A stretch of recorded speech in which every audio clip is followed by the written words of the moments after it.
keep both.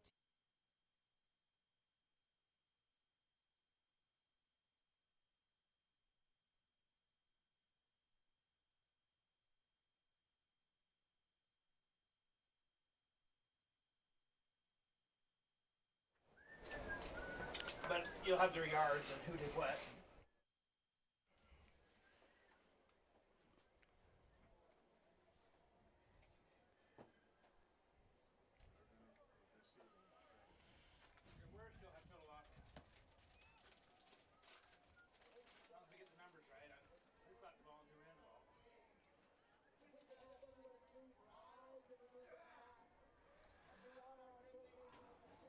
Welcome to Panther State or Snow Canyon High School. As Pineview Panthers coming to take on the Snow Canyon Warriors. Devin Dixon, Andy Thompson, Carl Frankie, ready to go. Region 10 versus Region 10 here in the first round of the 4A state playoffs. And this is the Interior Design Center pre-game show, and we've got a lot to talk about. But we're going to step aside for our national anthem, and then we'll get the festivities underway. Stay with us on ESPN Radio.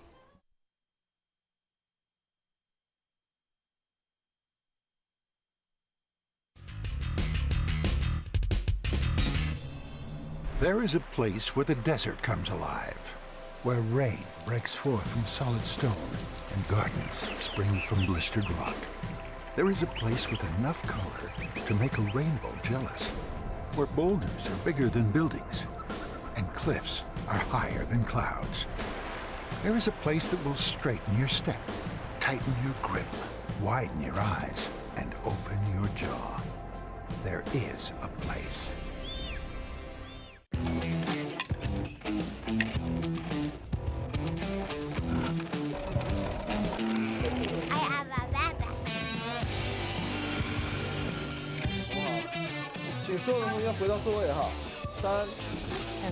Get our career. And there's the bottom. Does this one have more water?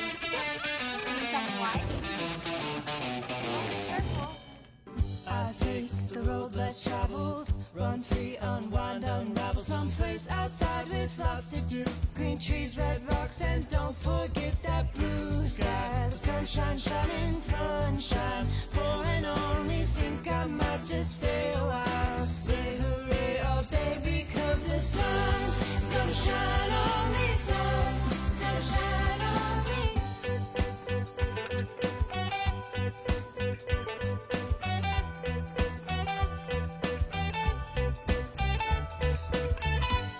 So if you're looking for me, then you better look down where there's tall palm trees and shopping sprees. Sip my ties and don't forget that blue sky. The sunshine shining, sunshine pouring on me. Think I might just stay a while. Say hooray all day because the sun is gonna shine on me. Sun is gonna shine on me. Sun's gonna shine on me.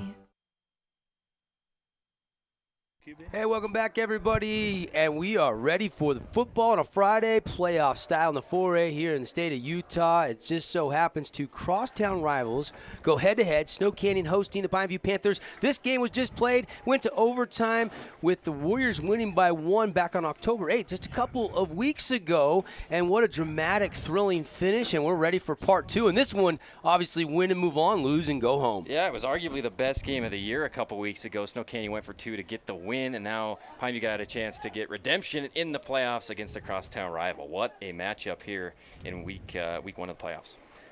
Let's dive into it. Not a lot of time, but this is the Interior Design Center pregame show, and let's get right into our keys to the game, brought to you by Camping World St. George. And Andy, let's start with the Warriors. What do you think? You know, it's tough to beat a team twice, but that's what we're going to try to do tonight. Absolutely. Hunter Johnson's got to have another epic performance, but to make it simpler for him, I think the short pass game, they've got to excel tonight. We saw him make some excellent off-schedule plays last time they played Pineview.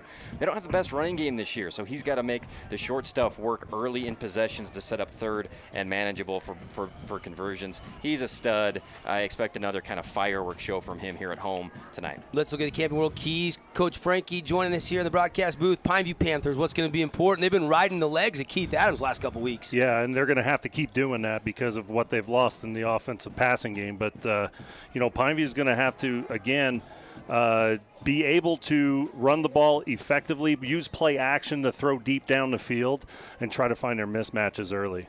Camping World, everything starts with the full retail store. Great selection. We'll get you these Sky Mountain starting lineups as we get into this one. Toss was won by the Panthers. They have deferred, so Austin Cogan up Pineview will kick it, a pooch kick, and we are underway in the 4A state playoffs. Returnable at the 30-yard line to the 35 and then drilled down, and we'll see Hunter Johnson in the offense for the first time in this game. I like that. Let the up guy catch it and try to do something with it. That was Coulter Stewart unexpectedly got a chance there and actually caught it and ran it for a couple yards. Well, I'm curious to see what they do in the first series here. The first time they met, Pineview got pressure up the field but created a lot of lanes for Hunter Johnson to run through. They got to stay as deep as the quarterback and squeeze. They can't be giving them lanes to run outside. That's what killed them last time. And they got to make sure they find their edge and force defender tonight.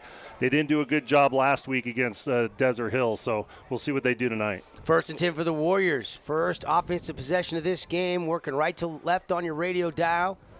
They'll go empty. They'll throw it to Brooks Esplin, who is in the backfield. He'll make a jump cut, make a man miss, and get near a first down. It'll be a 9-yard pickup. And you go back 2 weeks ago, Brooks Esplin caught 2 touchdowns, rushed for another one, and Hunter Johnson went 25 of 36, 335 passing, and this is a high percentage pass here on first down. Bo Hickman with an awesome crackdown. Nice and legal, kept it clean, and well, once that slot receiver comes down, then the safety's got to fill now. So the safety was late there, allowed him to get up the field. He's got to come down right away, read the guy go inside, and just fill that spot on the outside. He probably would have stopped him for maybe a 3-yard gain instead of a 8-yard gain. One of the big storylines was the ball control, efficient marching in the game 2 weeks ago versus the quick scoring ability in that 44-43 shootout. Already see Snow Canyon taking their time here, breaking the huddle. Hunter Johnson, play action, going to roll and throw, and it's a nice completion to Esplin at the 40, breaks the tackle to the 35, to the 30, gets a block, and it's going to be a touchdown. Snow Canyon Warriors, no laundry on the field, and it's going to be a 54-yard connection, Johnson to Esplin. Wow, what a move on the sideline by Esplin to dodge the guy, stay in bounds, and then he went about 25% speed into the end zone. I thought something happened. Well, he was being really patient with he had a receiver up the field that had a guy, and he was trying to allow him to get in front of him so he can get and squeak past. You'll see it in the replay. The receiver did a really good job, and we'll get a name for you when we see him, to be able to get his body in front of the defender and not hit him in the back. So an opening scoring drive of just 2 plays for the Warriors, and they take the early 6-0 lead. Here is the extra point brought to you by Simply Wisdom Teeth. This is our Game of the Week brought to you by Ideal Home and Paint. We'll keep you updated on the Dixie game as we have moved here to Snow Canyon versus Pineview. 34-7, they're just starting the 4th quarter, and it's 7-0 just like that. Warriors score in a flash. We'll take the break with the Warriors striking first on the We Win scoreboard. We'll be back. Here's one more look at it. And just a missed tackle. Yeah, just one guy to beat, and yeah, Carl's right. Allowed the receiver to set up that final block to get him into the end zone. And we'll keep it right here. Gives us a chance to kind of talk some more pregame since we didn't have a lot of time as we're coming out of one Region 10 playoff game into another game. And guys, we figure this is going to be a shootout again. Absolutely. And for Pineview, usually a shootout style team, right? But with this personnel, I mean, we saw Keith Adams last time they played against Desert Hills have an awesome game. I think he's got to have 20, 25 carries, something like that. Tried to take the air out of the ball maybe a little bit in this game. Well, I think Snow Canyon watched a lot of film this last week and saw what Desert Hills did to Pineview, especially with that little flare out into the flats and trying to get an extra hat out there. And they used that to kind of get their offense going. The biggest thing, this is not the start you want for Pineview because you don't want to be in a shootout tonight. You almost want to control the ball somewhat. And so defensively, they're going to have to settle down. I know it's early in the game. Kids need to settle down a little bit and just run their keys and not try to do other people's jobs. Didn't take long. 10:59 left here in the first quarter, and Snow Canyon with the 7-0 lead. Keith Adams had 22 carries, 157 yards in the first matchup between these two teams, but it was Turner Williams from the Wildcat, 13 carries, 143 yards. Will we see more of that? Kickoff is fielded by the up back at the 25 and taken down immediately. No return, not even lost a yard on that return. Yeah, neither kicking team is looking to put it deep tonight. They're trying to limit the big return, and so that's why we're going to see a lot of pooch kicking tonight. Alex Sanchez with the return there. And pretty good tackle made by Braxton Coates, one of the seniors here for the Warriors, wearing the black with the gold and green numbers, gold helmets. Panthers with the whites, black bottoms, black helmets. It's going to be Tyler Brown out of the shotgun. He's going to throw, and it's complete. Turner Williams, so it is Tyler Brown at quarterback, not Sawyer Woods tonight to start this game. Yeah, and Turner did a really good job there continuing to work back to the football so it wasn't picked off. And here's the other thing you're going to see on film here is you're going to see Keith Adams. Every time his feet are in front of the quarterback's feet, he's either going to run a stretch action or he's going out into the pattern. Anytime he's behind, that's where he's most necessarily going to run a lot more of a power game.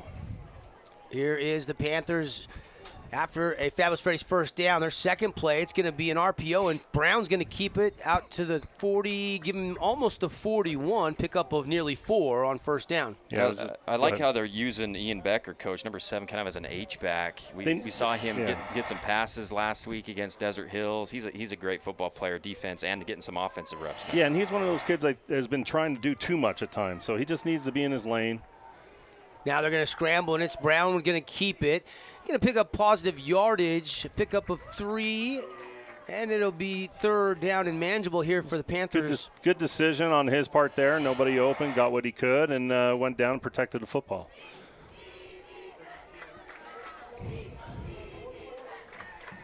Panthers want to go fairly quick, but here they slow it down. Trips to the near side, 4 receiver set. Brown now looks over to Coach Gary Croton. That's Gary Croton.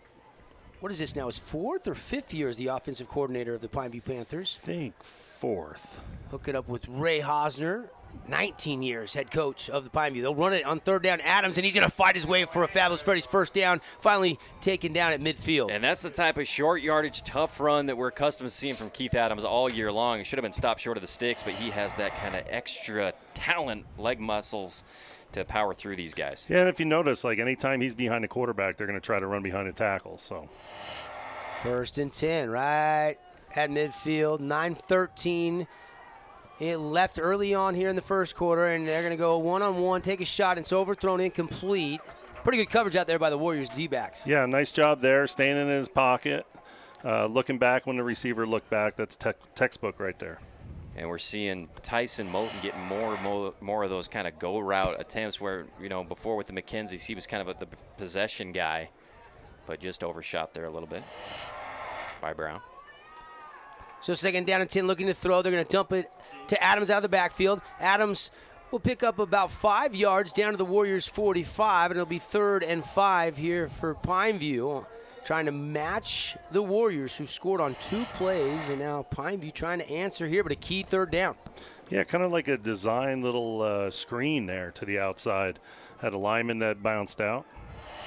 Looking to throw. Brown has it deflected and intercepted. No, yes. It was, no, they say it hit the ground. Ooh. I thought maybe it popped up and was picked up by the outside cornerback. I think it stayed on the safety's back when he picked it off of him. But Coach Dre Smith is going crazy on the sideline. He thought that was an replay. Interception. Does it hit the ground? Oh, yes, it did. Yes, it did. Great call. When it bounced up that last time, it did touch the ground. Great call. Yeah, right in front of the Warriors bench. Of course they want the interception, but I think that was a good call by the officials. And now 4th down. And the Panthers are going to bring on the punt unit here. Early moments of this game, 7-0 lead for Snow Canyon, and they're about to get the football back. Kogan trying to pin the Warriors deep. He'll angle it to the left side. It'll bounce inside the 20, take a favorable roll down inside the 10, and finally go out of bounds near the 6 or 7 yard line. That's a pretty good pin job by Kogan. Very, very nice punt there. Nice boot, yeah. Devin Dixon, Carl Frankie, Andy Thompson. Glad you're with us. Again, we'll keep you Hearst Ace Hardware updates. Crimson just getting underway against Mountain Crest. Dixie looks like they're going on to win against Bear River, and we'll keep you up to date on that one. 4 touchdowns in the first half for Jaquil Mitchell. He was in Fuego over there at Dixie High School. Kind of a mismatch in the first round with the 4 seed whooping up. It was kind of, I watched some of that first quarter. It was kind of the play was just go ahead and run past everybody, and we'll just throw it as far as we can, and it worked a couple times. Pistol formation. Hunter Johnson standing just outside the goal line here. Going to roll out, look to throw.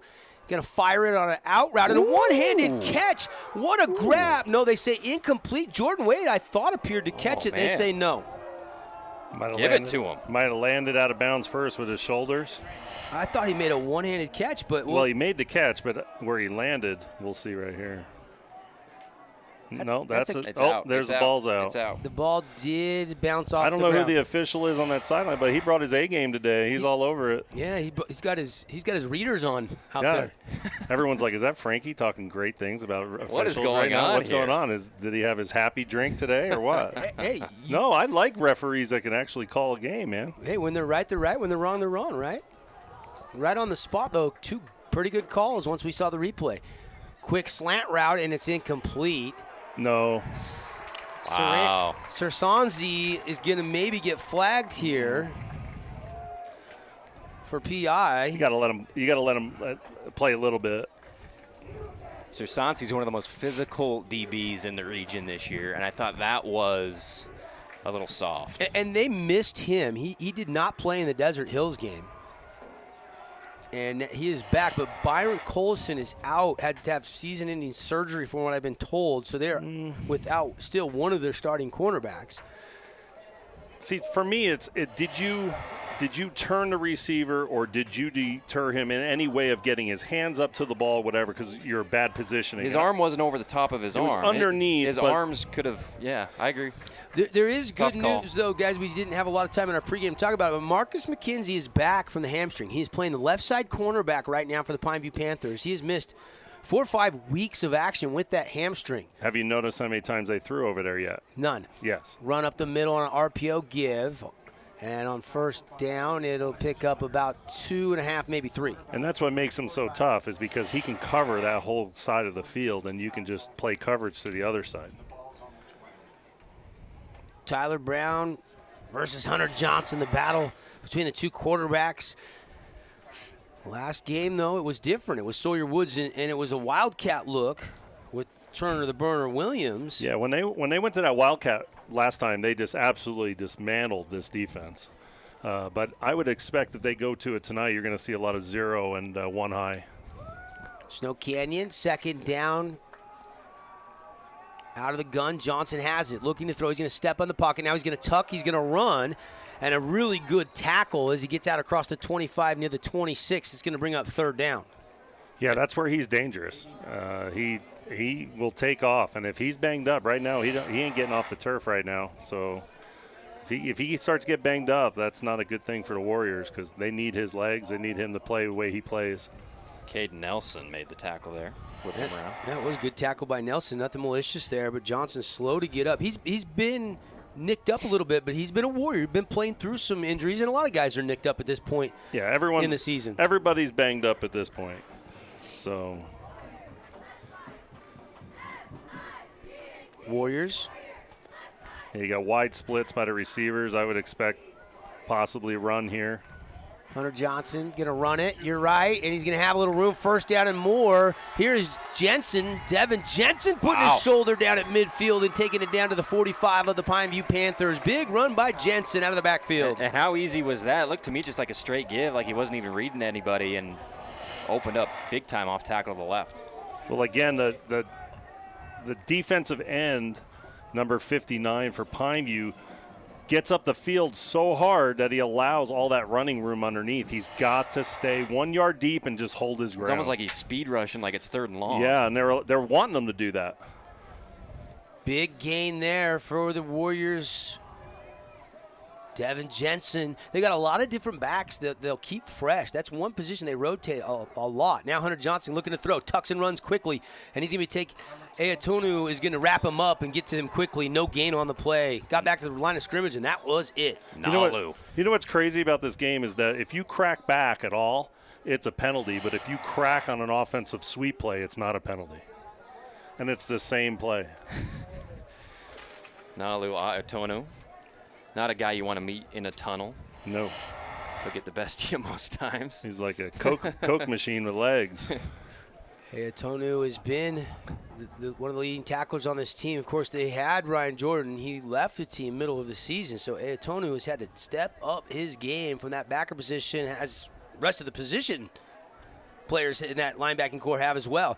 Hunter Johnson under pressure. Now he's going to buy some time. Deep shot, looking for Wade. Wade can't get to it. It's incomplete. Becker was there defending.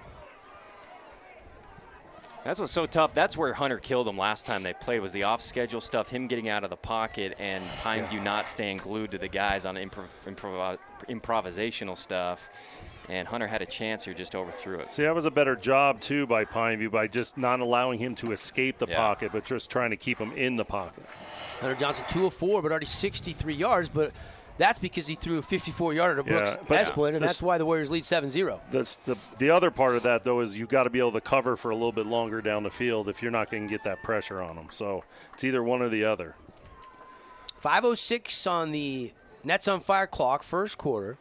Warriors up a touchdown, looking for more. From the 45, Johnson's going to scramble to the right, going to tuck and try to run, and he's going to lose a yard. There you go. Nice tackle out in the open field. Just kind of playing back, only sent 3. They're covering with 8 in that situation, and Hunter just kind of froze. And that allowed Tanner Fordham to track him down.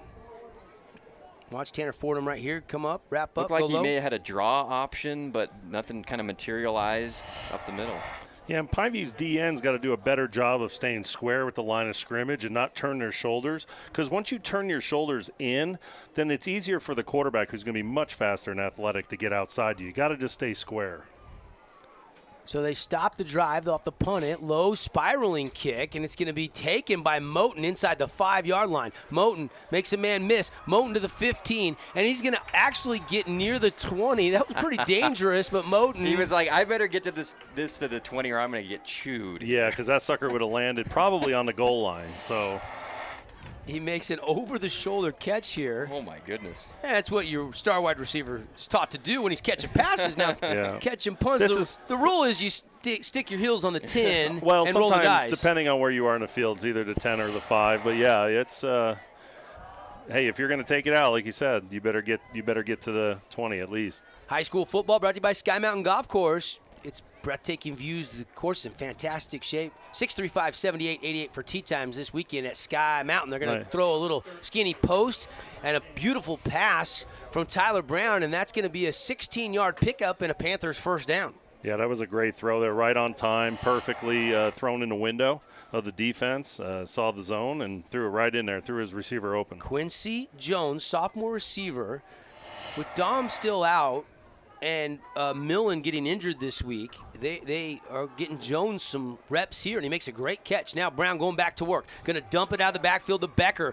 Becker going to break a tackle, get a Fabulous Freddy's first down. That's a late hit. And no flag there, as he might have took an extra pop. I don't know if he got pushed, but that was clearly out of bounds, and he got popped pretty good there. He's a big dude, so it doesn't phase him. But I love seeing him catch the ball because he is looking to go through people after he makes the play. He looks like a true high school fullback, doesn't he? Yeah, he's like that H-back, but shorter version of an H-back. Right. But yeah, he's definitely that. Tyler Brown getting the start. I think it's only his third start of the season. Running up the middle, Keith Adams. He'll get 2, and a nice tackle there by the Warriors. Anaya, grabbed him around the waist, and he's given up some pounds to Adams, but had the strength to whip him around, stop his momentum here in between the tackles. Aiden Anaya right there. You limit Keith Adams to a 2-yard gain, you're doing pretty good. Now Brown, play action, going to take a shot over the middle. It's picked off. That's a flag. That's going to be PI. And this one might be coming back. Will Warner with the Oski. He'll take it back near midfield. He's weaving his way still for more yardage and finally tackled. But this one, I think you're right, guys. There was contact. Early. The receiver got knocked down. Yeah, he got there early. It was definitely PI, but I think it was a forced throw. He was going there 100% right when he caught the ball, even though he was thrown right into a safety. And it is pass interference, as our official indicates. And that one will negate a takeaway by the Warriors. And we haven't really talked about how important winning the turnover margin is. You can see a great shot there and clearly the right call. And here's the thing on that pass. You see the middle of the field is open because you got a 2-safety high look, but they're really narrow. So when you run that, you got to flatten that out in the hole. You can't keep going north and south because you're going to allow one of those guys to cut in front of you. So you got to kind of come back to the ball here. Warriors lead 7-0, 3:04 left in the first quarter. Ideal Home and Paint Game of the Week.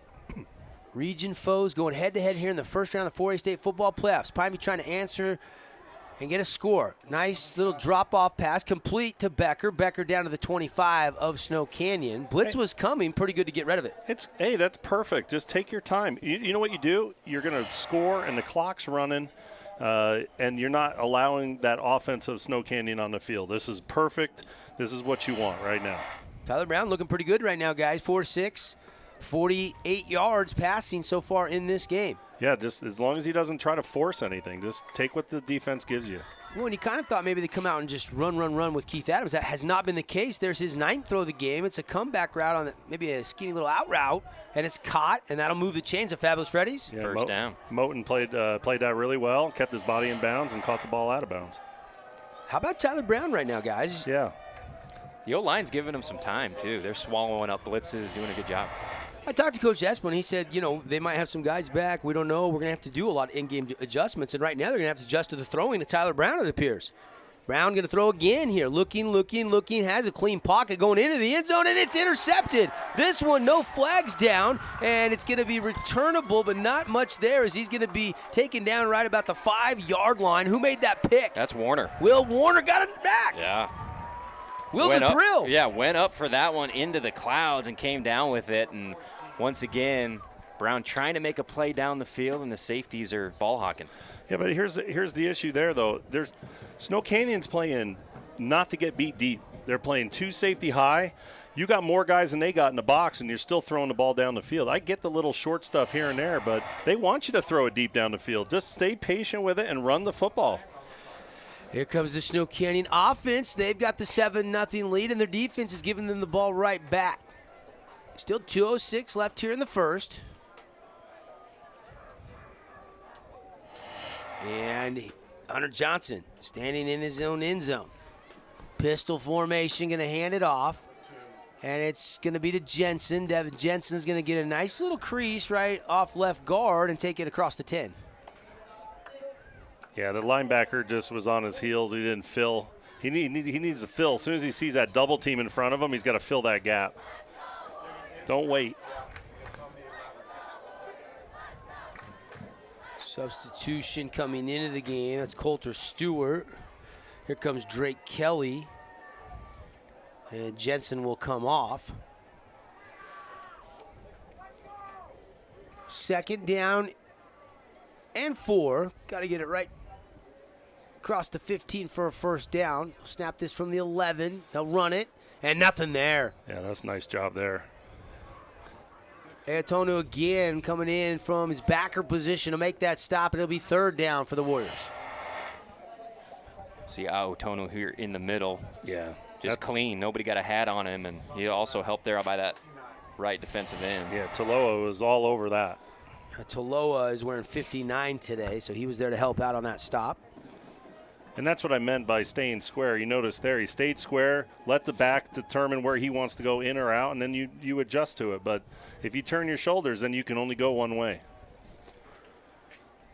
45 seconds left in the first quarter. This is a big stop right here if they can get him. Johnson's going to throw. It's a quick passing route, and it is caught, I believe, enough for a first down, and that's Brooks Esplin. Boy, he has played well against this Pineview defense the month of October, really. Yeah, no, I think Beckstrand is out there for Pineview, and he's just not as quick as Esplin, and he's beating him to a spot. Brooks Esplin mentioned 3 touchdowns when they played back on the 8th of October. Already has a touchdown in this one, and that's going to do it for the first quarter, I believe. It looks like the Warriors are going to go ahead and let this clock wind down. They'll have 1st and 10 when we come back to start quarter number 2 here in a Region 10 showdown presented by Ideal Home and Paint. On the We Win Injury Loss scoreboard, after 1, Snow Canyon leads Pineview 7-0. Stay with us here on ESPN and CEC TV. High school football season means the Holbrook Asphalt Big Score dessert is back in effect. I'm Craig Bullerjack, reminding you to head to Yogurtland after the game and ask for your Holbrook Asphalt Big Score dessert when your team scores 25 points or more.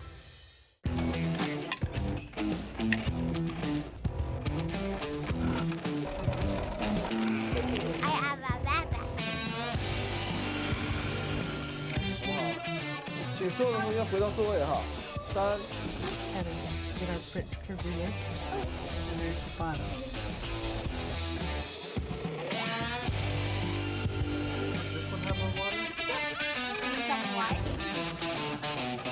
Careful.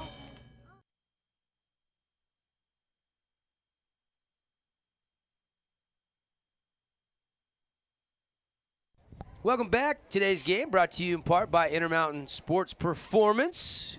Start a training package. There is no off season at Intermountain Sports Performance. And we appreciate Intermountain Sports Medicine. Of course, they provide the trainers for all of our Region 10 teams, keeping our athletes safe and in the lineup. And boy, they've been busy this year, guys. One of the storylines from Region 10 has been the raft of injuries that each team has had. And star players, quarterbacks, early in the season especially, all the quarterbacks went down. Luckily, some of them are back for the playoffs. Johnson going to throw to start the quarter. He's going to throw an interception. It's Fordham.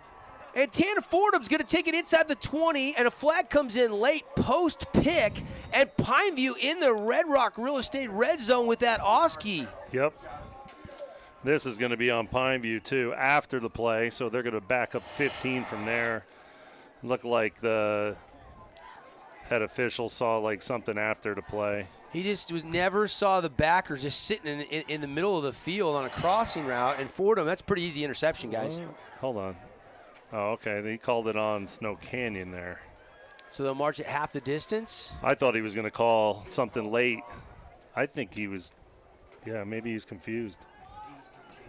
So Hunter Johnson, who's 3 out of 6, 71 yards and a touchdown, throws an interception, and now Pineview in the Red Rock Real Estate red zone. Do you know what your home's worth? Visit Red Rock Real Estate today and find out. If you're looking to buy or sell, get with a Red Rock Real Estate agent today. Now the explanation from our lead official, the coach Mike Esplin, on the Snow Canyon Warriors sideline.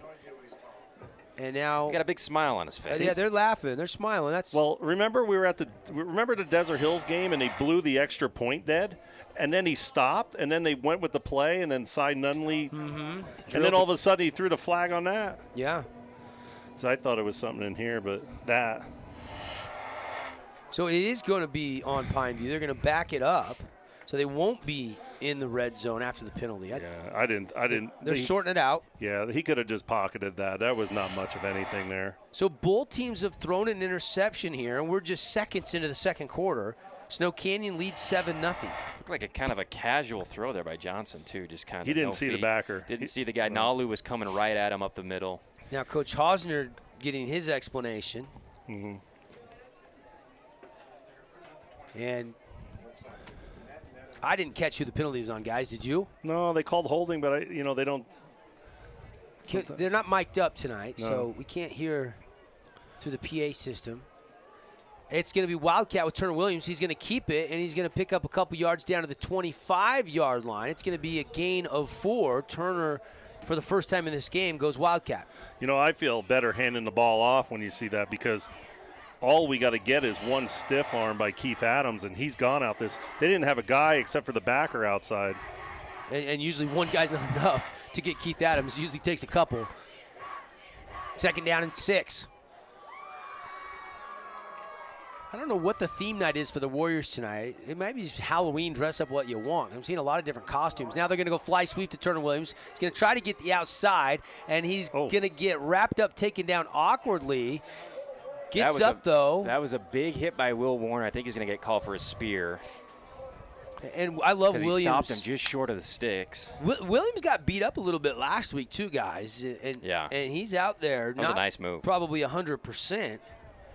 And it is going to be a helmet-to-helmet penalty that goes against the Warriors. So that's going to be enough for the first down. And a fresh set of downs for the Panthers. And now they're back into the Red Rock Real Estate red zone. Good block by Becker. He dekes Jones there to get to the outside. Oh, he hit him with his shoulder. It's on his body, too. Yeah, that's shoulder to shoulder. There's not much helmet-to-helmet there on that replay. It just looked awkward because he was getting tackled down low, and then the hit came. Yeah, but looking awkward isn't what it is. I understand. 1st and 10, Pineview. I think we all react. They're going to throw. Tyler Brown, one-on-one. He's got Moten. Moten trying to bring it in with one hand. He can't. Incomplete. The defender either had his other arm or he just tried to keep him off with one and try to catch with the other. He's guarded by Brooks Esplin. Esplin turned and got his Yeah, eyes he around. He was trying to create that separation with his little flipper there, staying low and try to catch the ball. Second down and goal. That's a savvy wide receiver, too. So, Of course, his brother getting a lot of reps now with Dixie State. We'll see him tomorrow night. We'll have the game for you right here on your Trailblazer Radio Network. Dixie State, Stephen F. Austin. Handoff, Keith Adams, rumbling, tumbling, stumbling, now near the goal line, still moving the pile. Touchdown, Panthers. Wow, that's like deja vu from last game against Desert Hills. Little counter action, gets it right up the middle and just runs through. Warriors keeps churning, Coach. the hardest thing for Croton is to change who he is. He's got to just kind of take what the defense is giving you. They got 2 safety high. Run the rock. They don't have enough guys in the box that can stop this kid. And you're 300 plus across the board. Absolutely. And I love Becker as a lead blocker, too, blowing somebody up to allow Adams to muscle his way into the end zone. Nice play. PAT brought to you by Simply Wisdom Teeth. Keep it simple. If you need your kids' wisdom teeth removed, Dr. Hendrickson at simplywisdomteeth.com to learn more or book your appointment. It's up, it's good. And the 10-yard touchdown run by Keith Adams has tied this game 7-7 on the We Win Injury Loss scoreboard. We'll be right back.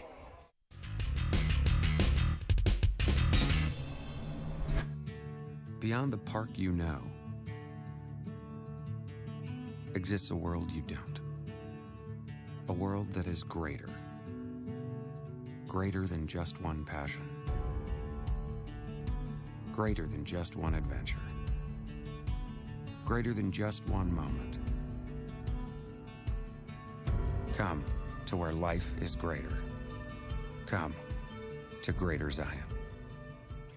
Ernie's 2 Sinclair stations want to wish Region 10 athletes the best of luck this season. And stay tuned for the Ernie's Player of the Game. Don't forget to grab an Ernie's reward card that allows you to save on fuel and earn points for every dollar spent in store. Get your card today. Ernie's, St. George, Hurricane, Cedar, and in Beaver.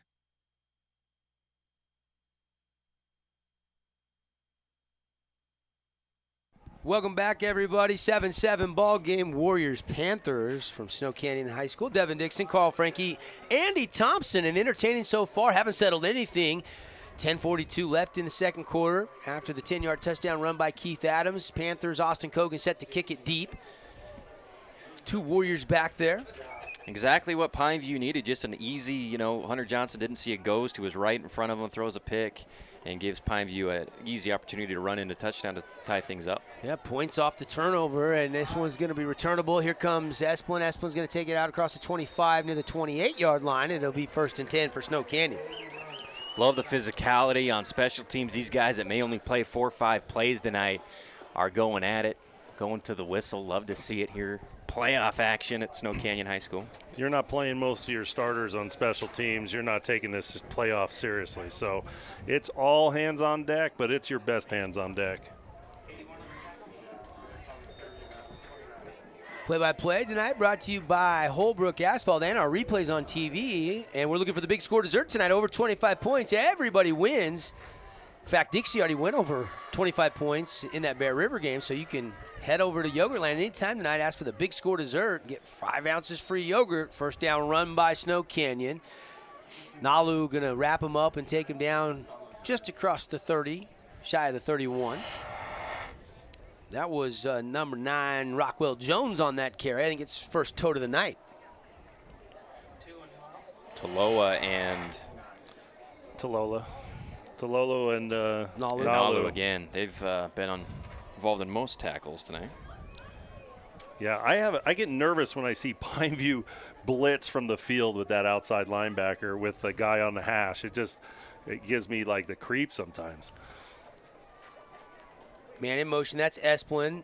They're going to give it to Brooks. Brooks trying to run north and south, but he gets the outside and never really does get north and south. He'll pick up about 3. So 3-yard pickup. Ian Becker's there, and he doesn't stay outside. Continue to get yourself outside here to force him in or to just push him to the sideline. He allowed the back to get outside him. Crimson Cliffs Mustangs have scored first as we check the Hearst Ace Hardware Region 10 scoreboard, 7-0. It's the Mustangs versus the Mustangs. Ironically enough, tomorrow at Rio Tinto in the 4A State Girls Soccer championship game, it'll be the Mustangs of Mountain Crest against the Mustangs of Crimson Cliffs as well. Yeah, good luck to those girls. That'd be one Mustang or another is going to win a state title. Yeah, I got a couple in my neighborhood that play on that team. They've been really good. They've only lost 2 games all year. They won in a shootout yesterday. Now they're looking to throw. Hunter Johnson trying to scramble, buy some time, has a man behind the defense. It's Esplin, and he catches it down inside the 40 of Pineview. How about that magic from Hunter Johnson? Well, and Preston Christensen is right there, and he just lets him go. He's got to play man. He's got to stay on top of him. You can't let him turn and get on top of you. Just stay on top of the man. Buying time, Hunter Johnson. He had to try to scramble all the way to the right. He's got to throw across his body. And it was a beautiful throw right on the hands of Esplin, who had got behind the DB, as you indicated, Carl. Yeah, you just be patient and stay in his pocket. You don't have to come up at all. Esplin is going off early on for Snow Canyon. Already has a 54-yard touchdown. And now that's his 3rd catch of the game. He's got 71 yards. Hunter Johnson is going to go to Esplin again. We'll find out. High into the end zone. That's out of bounds. And it's going to be incomplete. He was trying to find Jordan Wade, I believe. Yeah, that was about 5 yards thrown out of bounds there. No chance.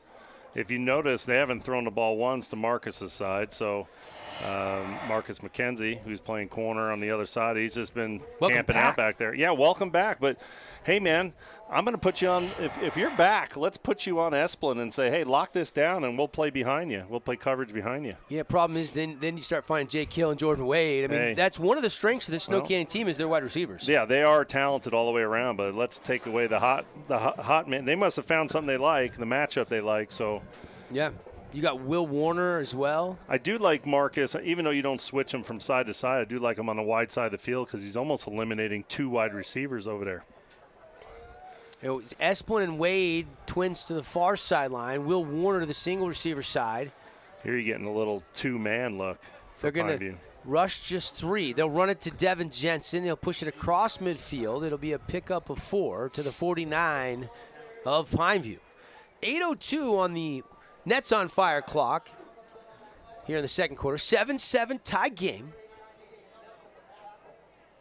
And there was a penalty on a false start, so this one's going to be coming back. 5, and they'll replay first down. So the Warriors going a little bit in the wrong direction right now, Coach. Yeah, just jumped a little bit too fast. Happens. Those aren't always the worst penalties. So back-to-back penalties against the Warriors. Jake Hill will come into the game. I mean, it's bad when you're 1st and 30, but it's not bad, trying to get off the ball hard. You could try to see him. I would, probably run the ball here, see how much you can get off the run.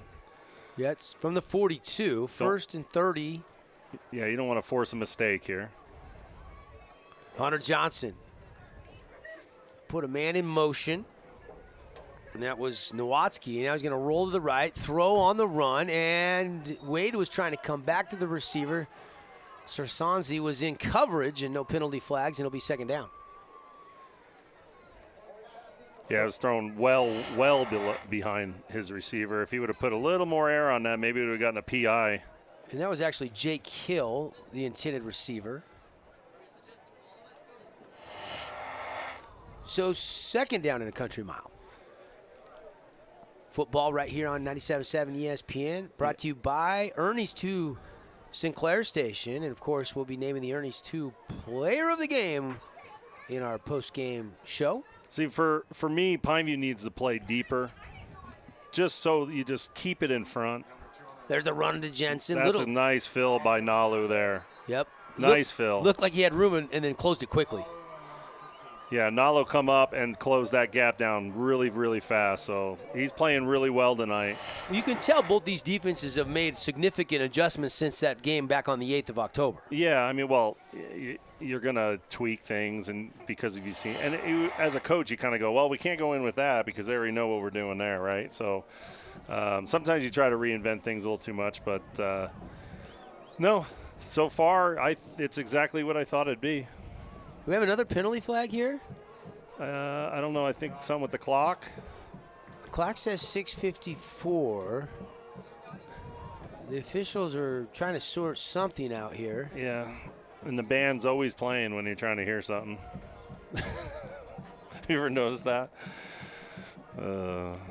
Good to have fans and fans back across the country, though. Is this timeout? Must be a timeout. Somebody must have taken a timeout. Official going to tell us what it is, or? Nope. We'll keep it right here. Gives us a chance to also remind you that the Appliance Wholesalers Plus Playmaker Play of the Game.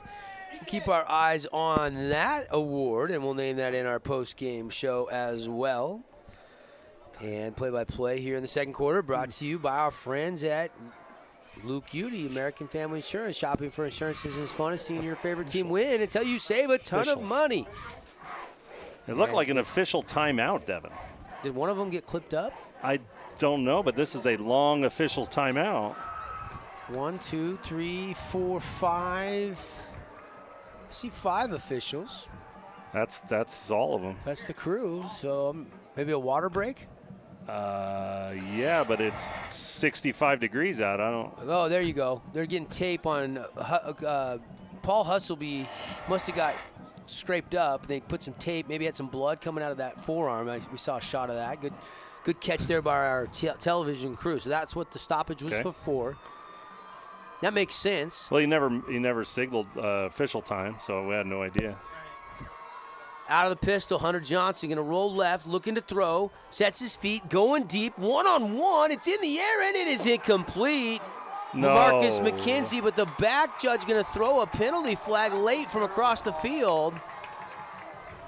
Devin, I'm sorry, but that's not even close. Well, let's see it on the replay. I mean, calling it live, it looked like they were just both running step for step. Looked like pretty good coverage.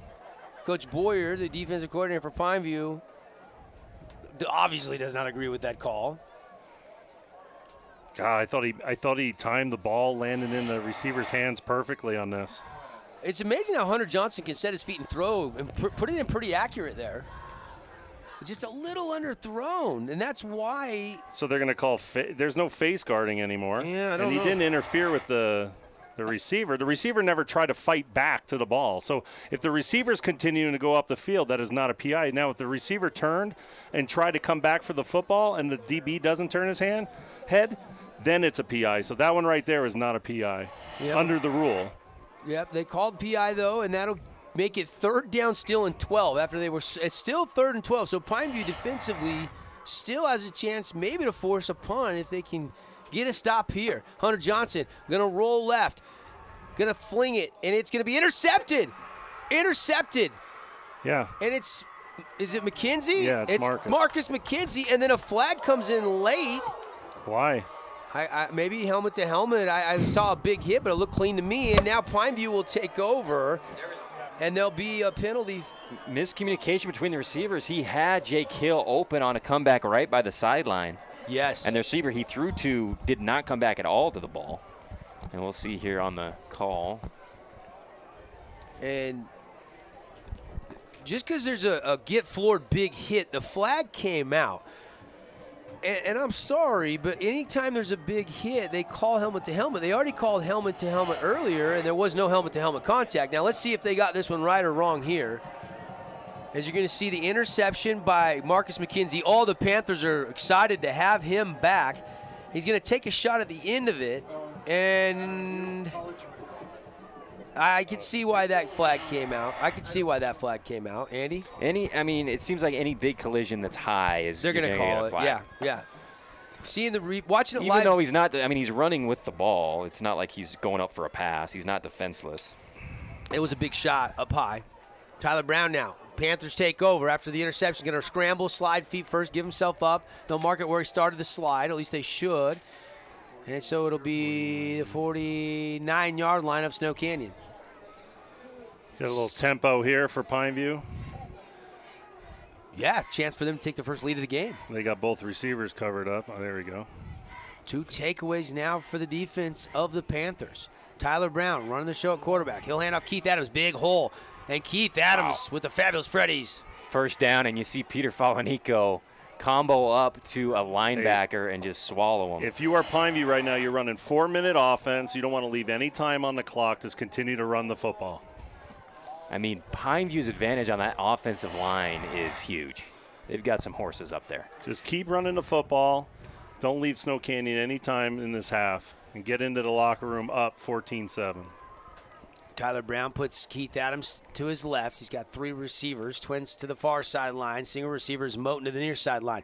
Brown's looking to throw. Going to scramble to the left. He's going to set his feet. Now he's in trouble. Throw it away. And now he's going to get sacked. Sacked back at the 45-yard line. It's going to be a loss of 7.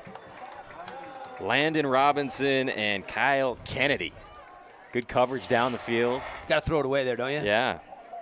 Right here, probably should throw it away. Because once he tries to go back inside, big hit. There's Kennedy coming for him. But you got to have a clock in your head, and you got to be able to get the – you're already out of the pocket. Go ahead and throw that thing away. And again, a lot of different quarterbacks we've seen field this position for Coach Hosner this year. Run up the middle of the – Keith Adams is going to get all the yardage back. Keith Adams still fighting down inside the 30. Keith Adams is going to take it almost for a first down. Could be just shy of a first down. But, Devin, why do anything different? Right. Like, why do anything different than hand the ball off for 12 yards a clip? I guess try to keep them honest a little bit. Honest. They haven't budged from their defense the entire half. And now a flag comes in from the Snow Canyon side judge. Warning. And he wants everybody to push back a little bit. They shouldn't be on him. He's had a good night. Giving some instruction over there to Coach Esplin. It's just a warning. Second one will be penalized. 3rd and 2. They'll wind the clock on. This is you got 2 downs here to pick up this first down. You're not punting. No. So just go ahead and run the ball. And Kogan does have a big leg if you don't pick up the 2, but you probably go for it, I would guess. And now they'll blow this play dead. Looks like we've got a penalty. Or a timeout. Yeah, it could be. No, I think it's a penalty from the I don't know what's going on The here. near side judge, I thought, just said there's a false start, which drew a player offsides. I didn't see that. But it looks like this is going to go against Pineview. Somebody must have jumped because the DN for Snow Canyon was there in a hurry. Oh, it's offside, so somebody must have been lined up. It's got to be illegal. In offsides. Maybe the receiver was across the line of scrimmage? He started on offsides. That could be it. Yeah, that's offsides on the offense. So now a 3rd and 2 goes to 3rd and 7. You're still in the same position. Look at the safeties for Snow Canyon. They're deep and wide. You can still run up the middle of the field. There's only really 5 guys in there you got to worry about. They'll run it to Adams. He'll bounce it to the outside. Still looking for some blocks. They string it out nicely, and he'll just get a couple of yards. It'll be 4th down, and now decision time for the Pineview Panthers. Breaks that outside. I mean, great job by Brooks Esplin stringing him all the way out. But Yeah. I think if he stays, just keep going. If he stays inside a little bit more patient, I think he carries that, like right here. Yeah, right there. Yeah. Because he had Rockwell Jones coming hard on pursuit, so he needed to kick it out a little bit. Snow Canyon did a good not to job the of sideline. stringing Yeah, it out where yeah. he couldn't cut it up. And- Here's my thing on this play. You just read in coverage. So if they stay too high, go ahead and stay with the run. If they go more man or single high safety, then go ahead and throw the ball. And this would be a 49-yard field goal, but they're not even thinking about that right now. They're going to go for it. It's going to be 4th down and 5. Warriors fans making a little bit of noise. Out of the gun is Tyler Brown. 4 receivers running down the field. Nothing there. He's going to tuck. He's going to run, and he's going to pick up the first down on it. 4th down. Tyler Brown right up the middle. The quarterback keeps it. And Ian Decker is wide open from the get. Pre-snap, the safety's at 12 yards. He comes off the ball, and he's wide open. Becker, right there. Yeah, he's number in 7. that slot. I like the decisiveness by Brown. They knows it's 4th and 5. If you're going to run, do it right now, and that's exactly what he did for the Yeah, first they down. got plenty of time. There's no need to rush if you're Pineview. Again, you got your first down. 7-7 game on our We Win Injury Law scoreboard. 3:42 and ticking left in the first half. Brown going to throw over the middle. Adams complete in traffic and then dropped immediately by, I believe, Drake Kelly. It was Kelly with the tackle. That makes you nervous, throwing it in the middle of the field, doesn't it? Yeah, squeezes it in, too. Yeah, between 2 guys. Good physical catch in traffic there by Keith Adams to hold on. Big hit put on him there by Kelly. Again, Adams has really got to stay and come back to the football, too. Don't float up the field because that's when he gets picked off. Brown going to run it to Adams. Hands it off. Adams breaks a tackle. He's going to push down inside the 15, down near the 12-yard line. Just stay at it. If you're Pineview, you just stick with this. Heck, You know what I would do is I'd go to that Wildcat that they've shown before and just see what Snow Canyon does. Do they go 0 or what? Keith Adams gives the Panthers a Fabulous Freddy's first down.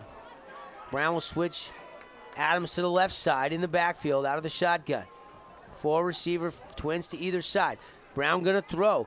Looking over the middle, lets it fly, and it's batted away last second. I believe Mendenhall got a fingertip on it. Yeah, good break on the ball. Once again, I mean, they're trusting him to throw in the middle of the field in the red zone against this secondary. And Mendenhall's coming forward here to make a really nice play, knocks it away. He had a small window to fit it in there to Williams. Tyler Brown, 7 of 12, 70 yards and an interception. Adams, 7 carries, 53 yards, and the touchdown for Pineview's offense. Here you got a little bit more of a quarter half look. Brown going to throw here on second down. Out route, incomplete. Good coverage by the backer, Drake Kelly. It looks like Brown's pre-snap read is who he's going to throw to. Like he's getting his pre-snap read, okay, that's the guy I'm going to, and he sticks with it. He's got to be careful with that because he's really staring down his receivers. Yeah, because I think Turner Williams, if he looks back over the middle, had a little step on a slant route from the right far sideline on a slant. Maybe would have went for 6. I agree. 2:42 to go first half. Snow Canyon digging in defensively. Keith Adams bulldozing ahead, and he's going to pick up some positive yardage down inside the 10 to about the 8, but it's going to be 4th down, and here comes Kogan in the field goal unit. It'll be 4th and 5. They're going to kick the field goal, it looks like. Panthers trying to take their first lead of the night. I was thinking that Croton was going to take a timeout there, kind of see where they were lined up in, and kind of decide what he wanted to change and maybe call a timeout, maybe to go do a different play call there. They had Moten outside, isolated one-on-one to the wide side of the field. Both safeties, no help because they're all buried into the boundary. So I wonder if they'll go back to that, maybe give Moten a shot one-on-one on the outside. 25-yard field goal from Austin Kogan is up. It is good. And Pineview's got the first lead of the night, 10-7 over Snow Canyon on the We Win Injury Law scoreboard. 1:59 left in the first half when we come back on your Region 10 radio network.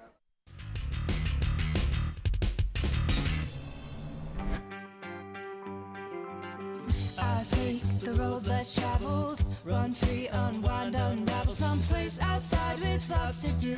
Green trees, red rocks, and don't forget that blue sky. The sunshine shining, sunshine pouring on me. Think I might just stay a while. Say hooray all day because the sun is gonna shine on me. Sun is gonna shine on me. Sun's gonna shine on me.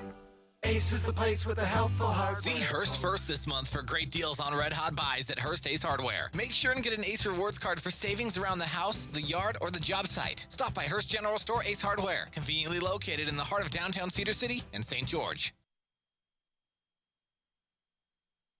Hey, welcome back, everybody. 10-7. Pineview's got their first lead of the night. Kogan, the 25-yard field goal, kicked good. 1:59 left on our Nets on Fire clock. Devin, Dixon, Andy, Thompson, Carl, Frankie bringing you the action. Jacob Zimmerman with us as well. Hoping maybe Jacob will be able to get us little coach's comments at the half from the sideline. And there's a kick, and it's into the end zone for the touchback. Guys, good one so far, though. I think it's what we expected, right? Little feeling out process here in the first half. No team really, taking huge advantage of the other right now, but hey, let's see what Snow Canyon does. 2 minutes left. How many timeouts they have? 2, I think. Yeah, I think you're right. They got plenty of time, 2 timeouts. Maybe they take some shots here, get up the field.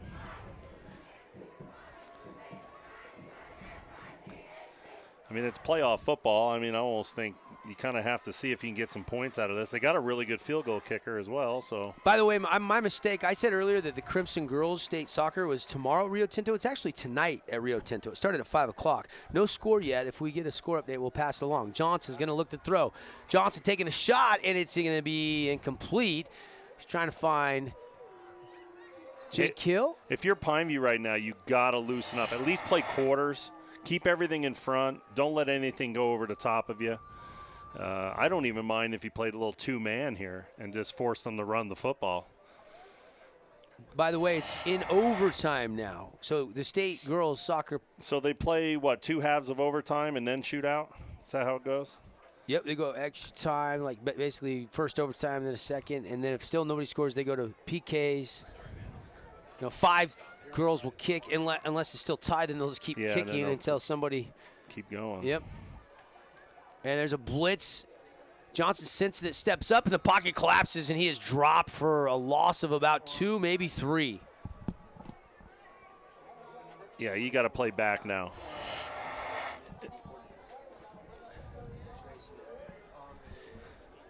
And there's the nice stop there right up the middle. That Panther defense, now they got the lead playing a little more downhill, coach. They're coming after it a little bit. Yeah, but they're right here. This is a dangerous down, right? It's 3rd and 5? 3rd and 13. Mm-hmm. You know they're going to throw it down the field. Back yourself up. Get your feet at the sticks at least to start. Don't get burned. Be burned behind you.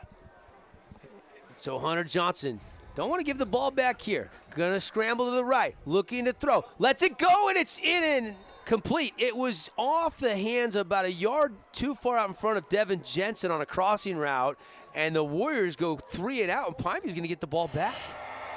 Yeah, Riker Gates was wide open up the sideline. He just missed him. He's looking to the middle of the field.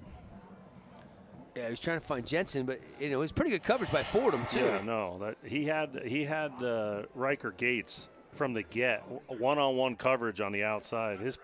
His eyes, his pre-snap read didn't see that matchup that time.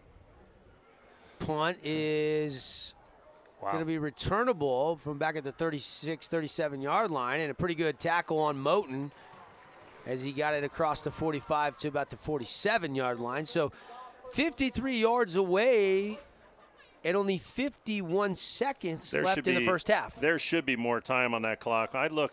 After the tackle, I looked over at the clock, and it was still running, so it should be about 55 seconds left on that thing. And now they're going to give it to the Panthers on the punt, and Pineview's up 10-7. Hustleby's the referee. He's the umpire. The umpire. Yeah, I was looking at Kenny. He's never the ref. He's always that umpire, middle of the field, so. And are they going to adjust the clock? They should add time to it if. Yeah, they're going to say 54. Oh, I was close. 54 on the clock. That's a coach. You coach for a long time. You're always looking at that clock, so that's kind of a habit of mine. Yeah, you want to stop quickly. Well, as soon as that official change of possession. As soon as that official blows the whistle, raises his hands, that thing's got to stop. So. Still, though, plenty of time to get at least into field goal range or one big play, and probably can get some separation here going in the locker room. Brown going to throw up top, caught.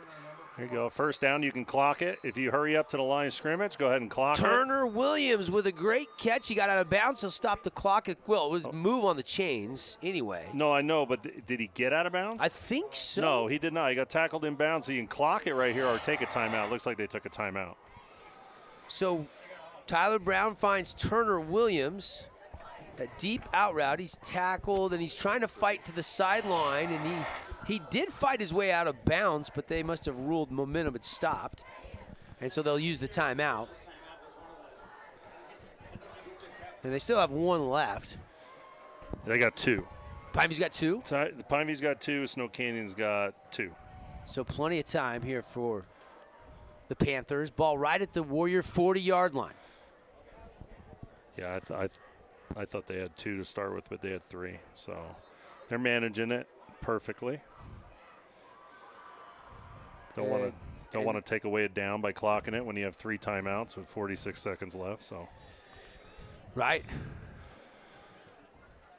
I'm telling you, they got this matchup over here with Moten all night. I think you got to take a shot. And good tackle there by Snow Canyon.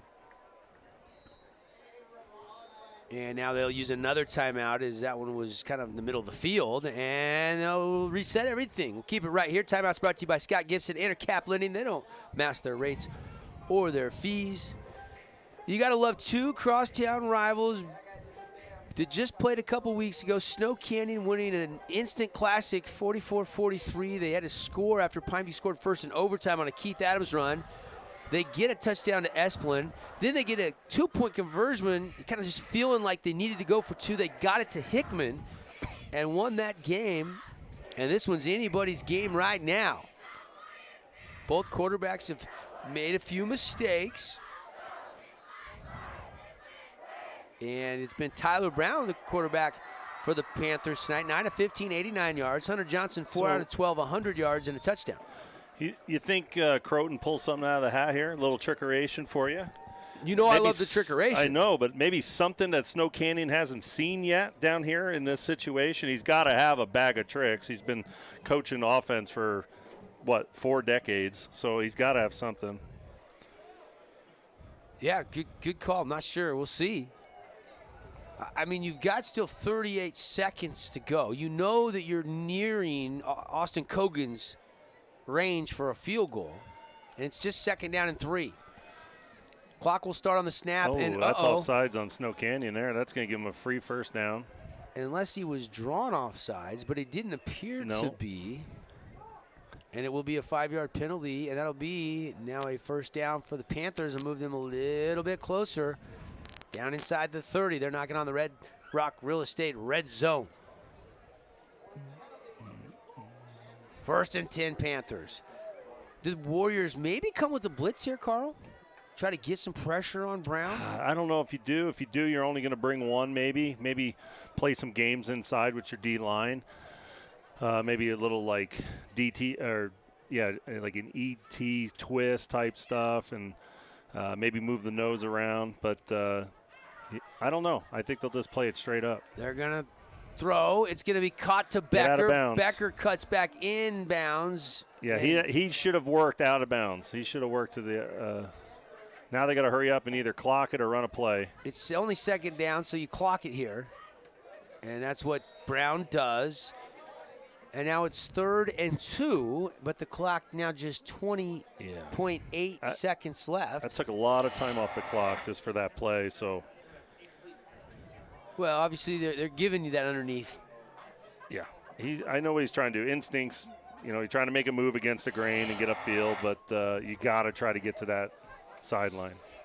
Snow Canyon defense trying to hold without giving up any more points. Pineview leads 10-7. They'll run it to Adams. Adams up the middle, first down, and maybe more. Down inside the 5 near the 1. Tackle just shy of a touchdown. They'll stop the chains quickly. Snow Canyon. Now, if you're Pineview, you got to get set and just hold your water.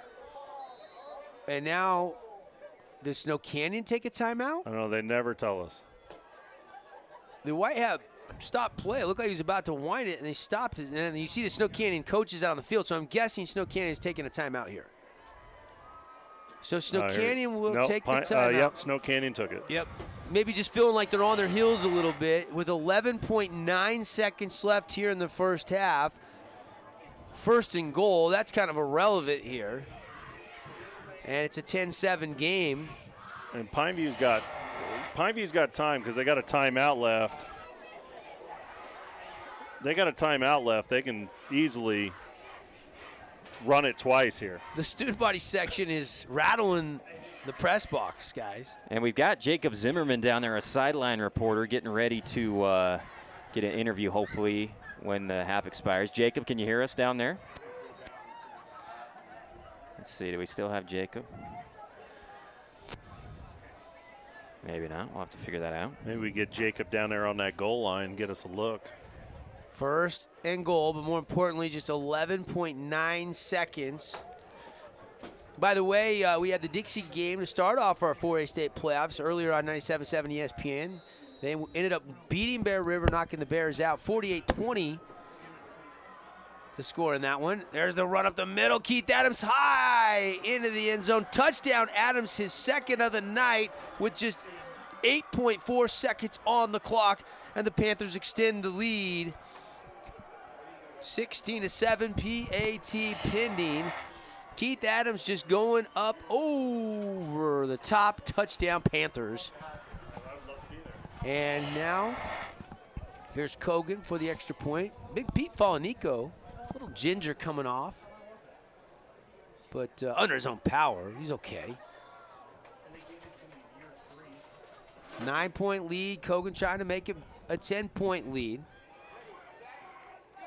Snap, hold, kick, and it's good. And just like that, that 3 and out. That's huge, and they get the ball to start the second half. And if they continue to play like this, it's going to be I'm telling you right now, I told you from the very beginning, if Pineview will run the ball tonight and stick with the run and be patient with the run, they'll win this game tonight. We'll get you some thoughts on all the scores, but there are 3 games in 4A state first round that went final. Dixie beat Bear River 48-20. Skyview, actually, I think Nolan Perry had them 58-point favorites or something. It was like 34-3. 34, yeah.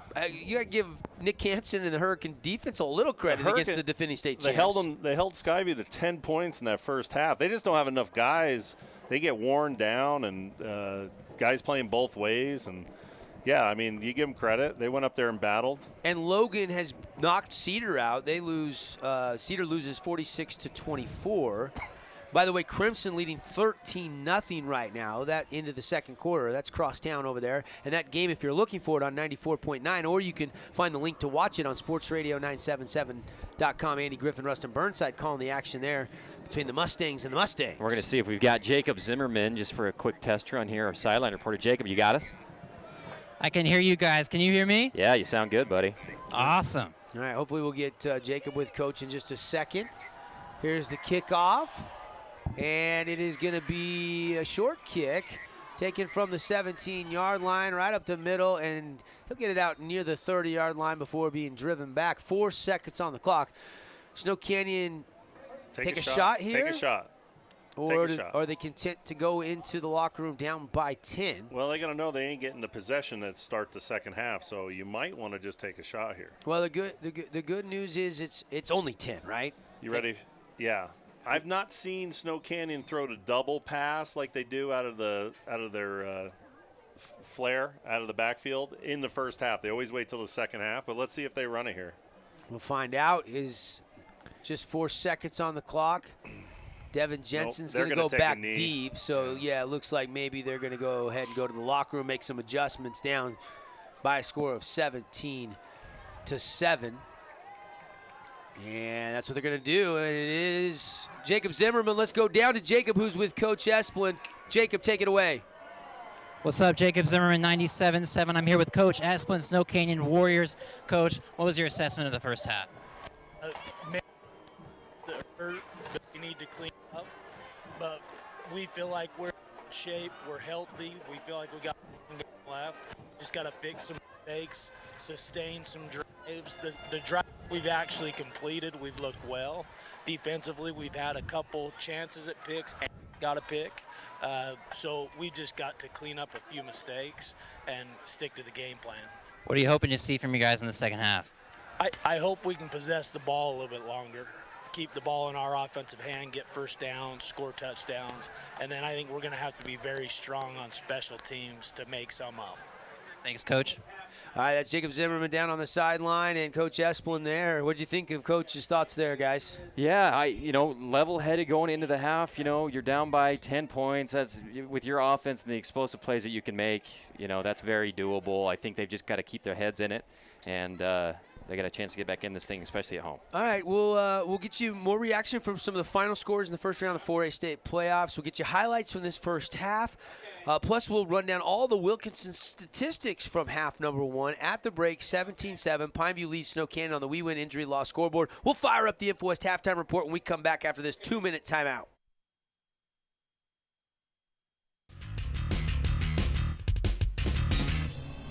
Hey, Bobo, do trees tell each other stories? I'm sorry. I'm afraid I don't know that. Hey, why don't we go find out? Listen. Can birds draw pictures? I don't have an answer for that. Dad, do stars visit their friends? Look!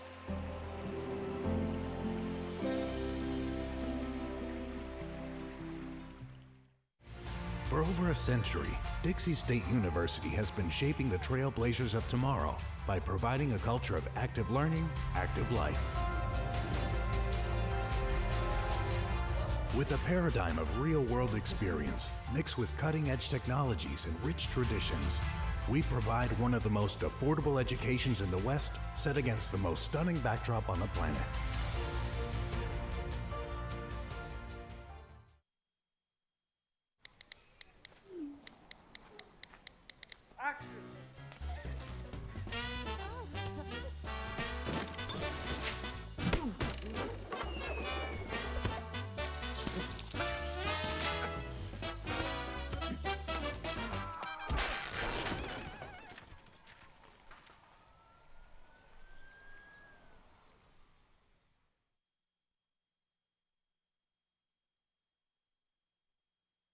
Where do you find the titans of classical music in St. George?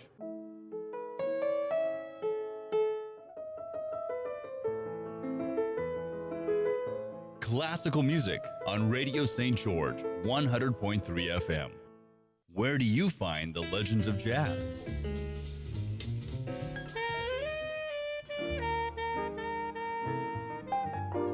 Evenings on Radio St. George, 100.3 FM.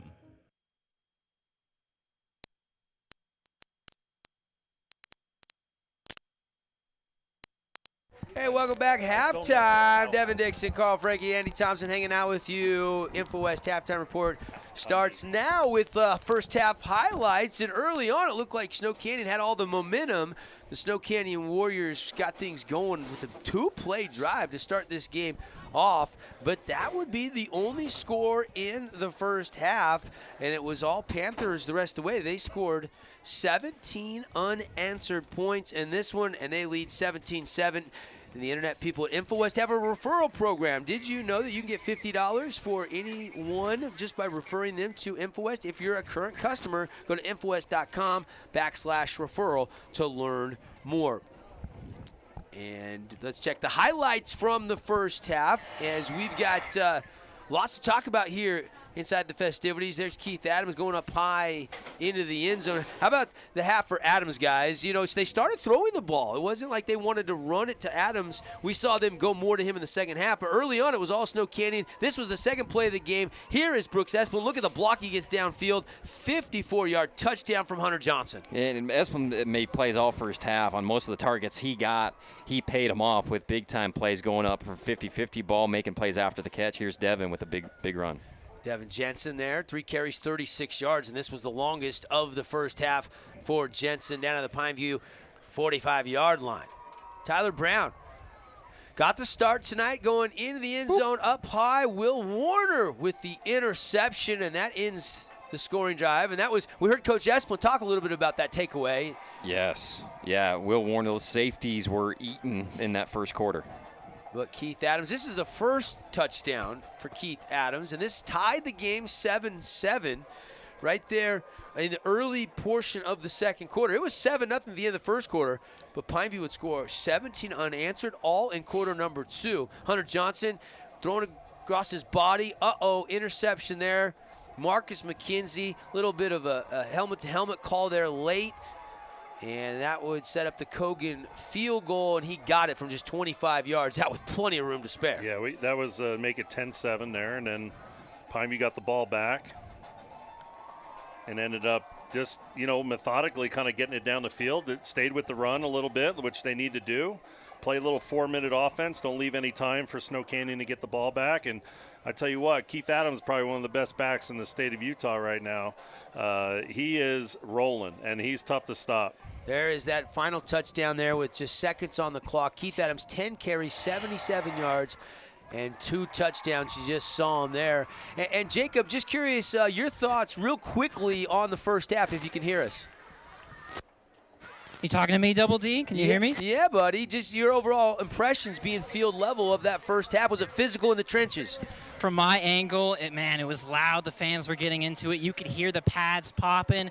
So far, it's looked like Keith Adams has been one heck of a back, one of the best backs in the state, and it's looking different from the rematch of just a couple weeks ago. All right, stand by, Jacob. Let us know if you can get Coach Hosner. Love to get Coach Hosner and one of the Pineview coaches' thoughts coming out of the locker room, and we'll go back to you in just a minute. Let's take a timeout. out at the half. Pineview leading 17-7 over Snow Canyon. More of the InfoWest halftime report when we come back on 97.7 ESPN and Region 10 Network.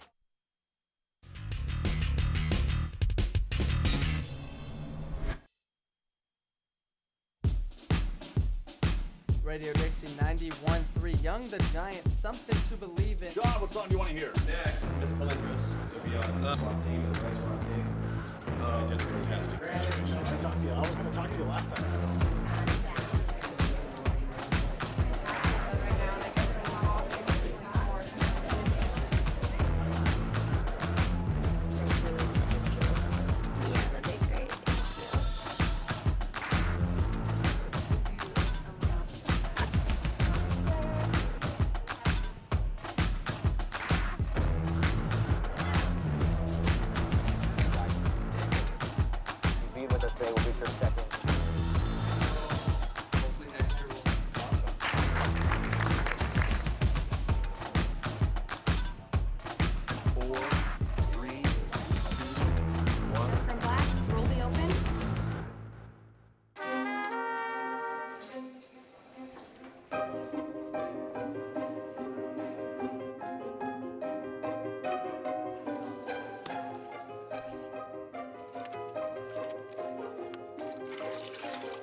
Welcome back, everybody. InfoWest Halftime Report. Devin Dixon, Andy Thompson, Carl Frankie hanging out with you on 97.7 ESPN. If you're tuning in late, let's get you some Hearst Ace Hardware scores from earlier as the 4A playoffs got underway. And unfortunately for Cedar City, their season comes to an end. Logan beats them 46-24.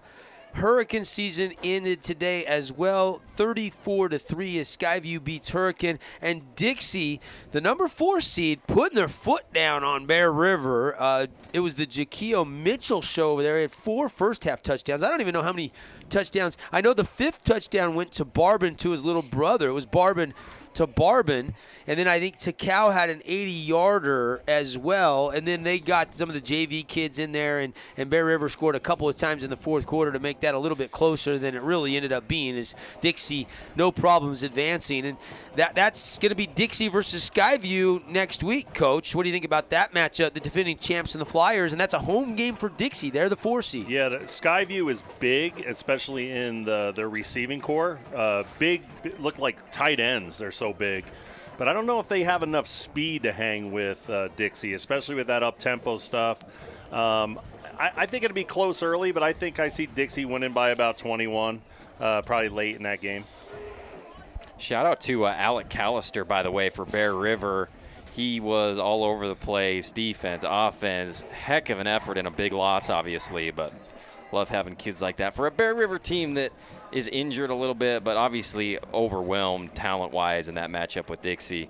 Callister played his heart out. 17-7 our score here between Pineview and Snow Canyon. Pineview has the lead. Now you go over to the other game in 4A that's going on right now. Crimson Cliffs is leading 13-0. 13-0 the score. Mustangs winning. And by the way, we did get a final in that 4A state soccer, a golden goal for the Mustangs of Mountain Crest. Oh, so man. Mountain Crest Heck of a season for the for Crimson, for our Crimson Tide. Did I just call them Crimson Tide?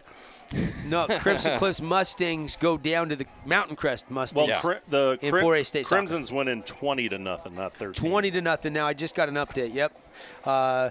It was a 35-yard pass, Gunner Orr, to I'm not sure who he threw it to there. So Drew Bay had scored a touchdown or had thrown one, and now he's thrown a second one. So Gunner Orr a couple of touchdown passes, and it is now 20-0. So Crimson, a lot of people, myself included, actually liked the draw Crimson got. Yes, they're the 6th seed, and yes, they're going to have to go to Green Canyon, and then they probably have to go through Ridgeline. But you don't have to go through a Region 10 opponent. You actually get a fresh opponent. In some ways, you kind of like that for Crimson Cliffs, where everybody else up on the top of the bracket, the winner of this game's got to play Desert Hills, and then the winner of the Desert Hills game against the winner of this one might have to play Dixie if they can beat Skyview, and you might have to go, if whoever wins this game tonight have to beat 3 Region 10 teams to get to state. Yeah, I've been in all these things where, we had, I think it was 2 or 3 years there where we had 4 different regions, but the number 3 seed actually won the state championship, I think 3 years in a row. So it's not necessarily the hottest team going into playoffs, but it's the team that has the best matchups week in and week out.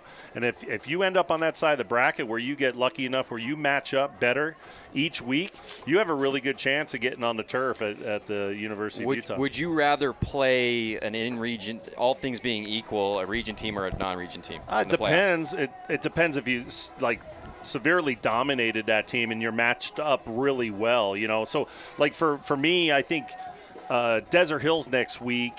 I think they match up really well against both these teams tonight, but I think the Dixie game's completely different because they have Barbin back, and I think that one is going to be a tough matchup for Desert Hills the second time around in 2 weeks away, if they do win. They both win, yeah. A little bracketology here from the guys inside our InfoWest halftime report, 17-7. It is Pineview leading Snow Canyon. Crimson, the other game going on right now over on 94.9 KDXU. And the live stream, if you're listening on radio, you're going home for the night.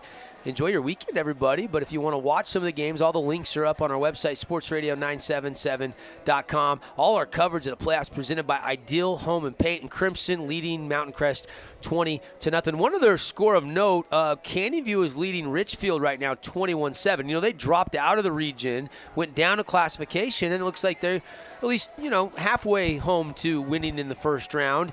And I was trying to see any other scores of note. Parowan's leading 12-0 over Gunnison. And my 2 cents on Canyon View is if they can find a head coach that can come in and really pull a lot of kids somewhere from that other side of town at a Cedar, because Cedar's kind of down right now. If you can get a guy in and create some energy and bring some kids over, it'd be good. I think we're going to head to the sideline here, though. Yeah, let's see. Jacob, you got Coach with us there. Would love to get the coach's comments before the second half starts. We're still waiting for Jacob to track down Coach Meyer there on the sideline. It's kind of in the dark over there. He doesn't have Coach. Yeah, he's still hunting for him. He doesn't have Coach yet. Jacob, we'll let you know when we're coming to you. Let's keep it right here for a second. See, we still got a couple of minutes left in the half. It's brought to you by the internet people at InfoWest. Let's talk second half adjustments quickly from our perspective. Andy, what do you think the Snow Canyon Warriors specifically got to do to get back in this football game? Well, I think they've got to work the intermediate stuff a little bit more as opposed to trying to throw it down the field, especially over the middle. They haven't had a lot of luck with that. I think they have a litany of receivers. Get the ball in Brooks Esplin's hands at 3 yards. Let him make a play to make it a 10-yard gain. Simpler throws, and don't try to make Hunter Johnson be Hercules on every play when you're trying to make something down the field. Coach, your second half adjustments for both teams. Well, for Snow Canyon, you're going to have to play a little bit more single safety high. You cannot play 2 safeties and try to stop the run against this Pineview offense. Like I said, they average 300-plus across the front line, and their running back is an absolute animal. So you're going to have to get another guy in the box. And do we have Jacob down there yet, AT? I can't find him. He's walking this way, but I don't see. Jacob, if you've got a coach there, bring it on, buddy. Now, I'll be there in just. Okay, he's going to track down. He's getting walked over to Coach Meyer. All right, we'll wait for Jacob to get some coaches' comments. While we're waiting, though, and for Pineview against Snow Canyon, keep getting those turnovers. That's what's hurt Snow Canyon in the first half, are the turnovers. Make sure that you don't turn the ball over yourself, but make sure if you're in the plus column in the second half, you're going to be in good shape. And then with this opening drive, if Pineview scores, it's going to make it really hard on Snow Canyon. All right, let's see if Let's see here. Warriors have retaken the field. They are going to put a little bit of time back up on the clock. It looks like we're going to have a couple extra minutes. And let's go down to Jacob. Jacob, who is caught up with one of the Pineview coaches. Jacob, down to you. Coach,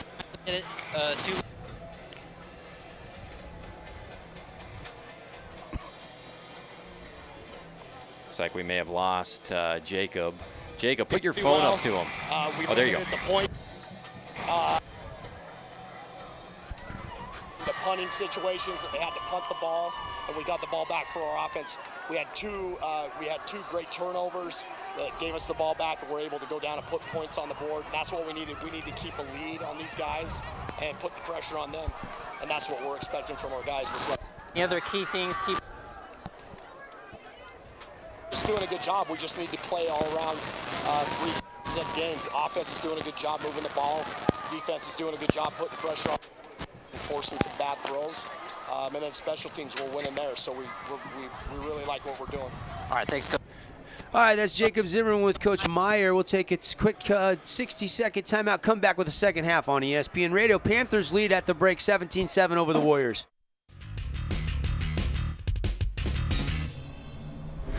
Wait a second. Do you know who I am? Julia. Hi. I just wanted to talk to you about what happened with those 2 girls in 8th grade. Oh, yeah? That one day at PE when they were like yelling at me and then you just linked arms with me. I don't think you know how much like that helped me because like I finally like knew that I had somebody.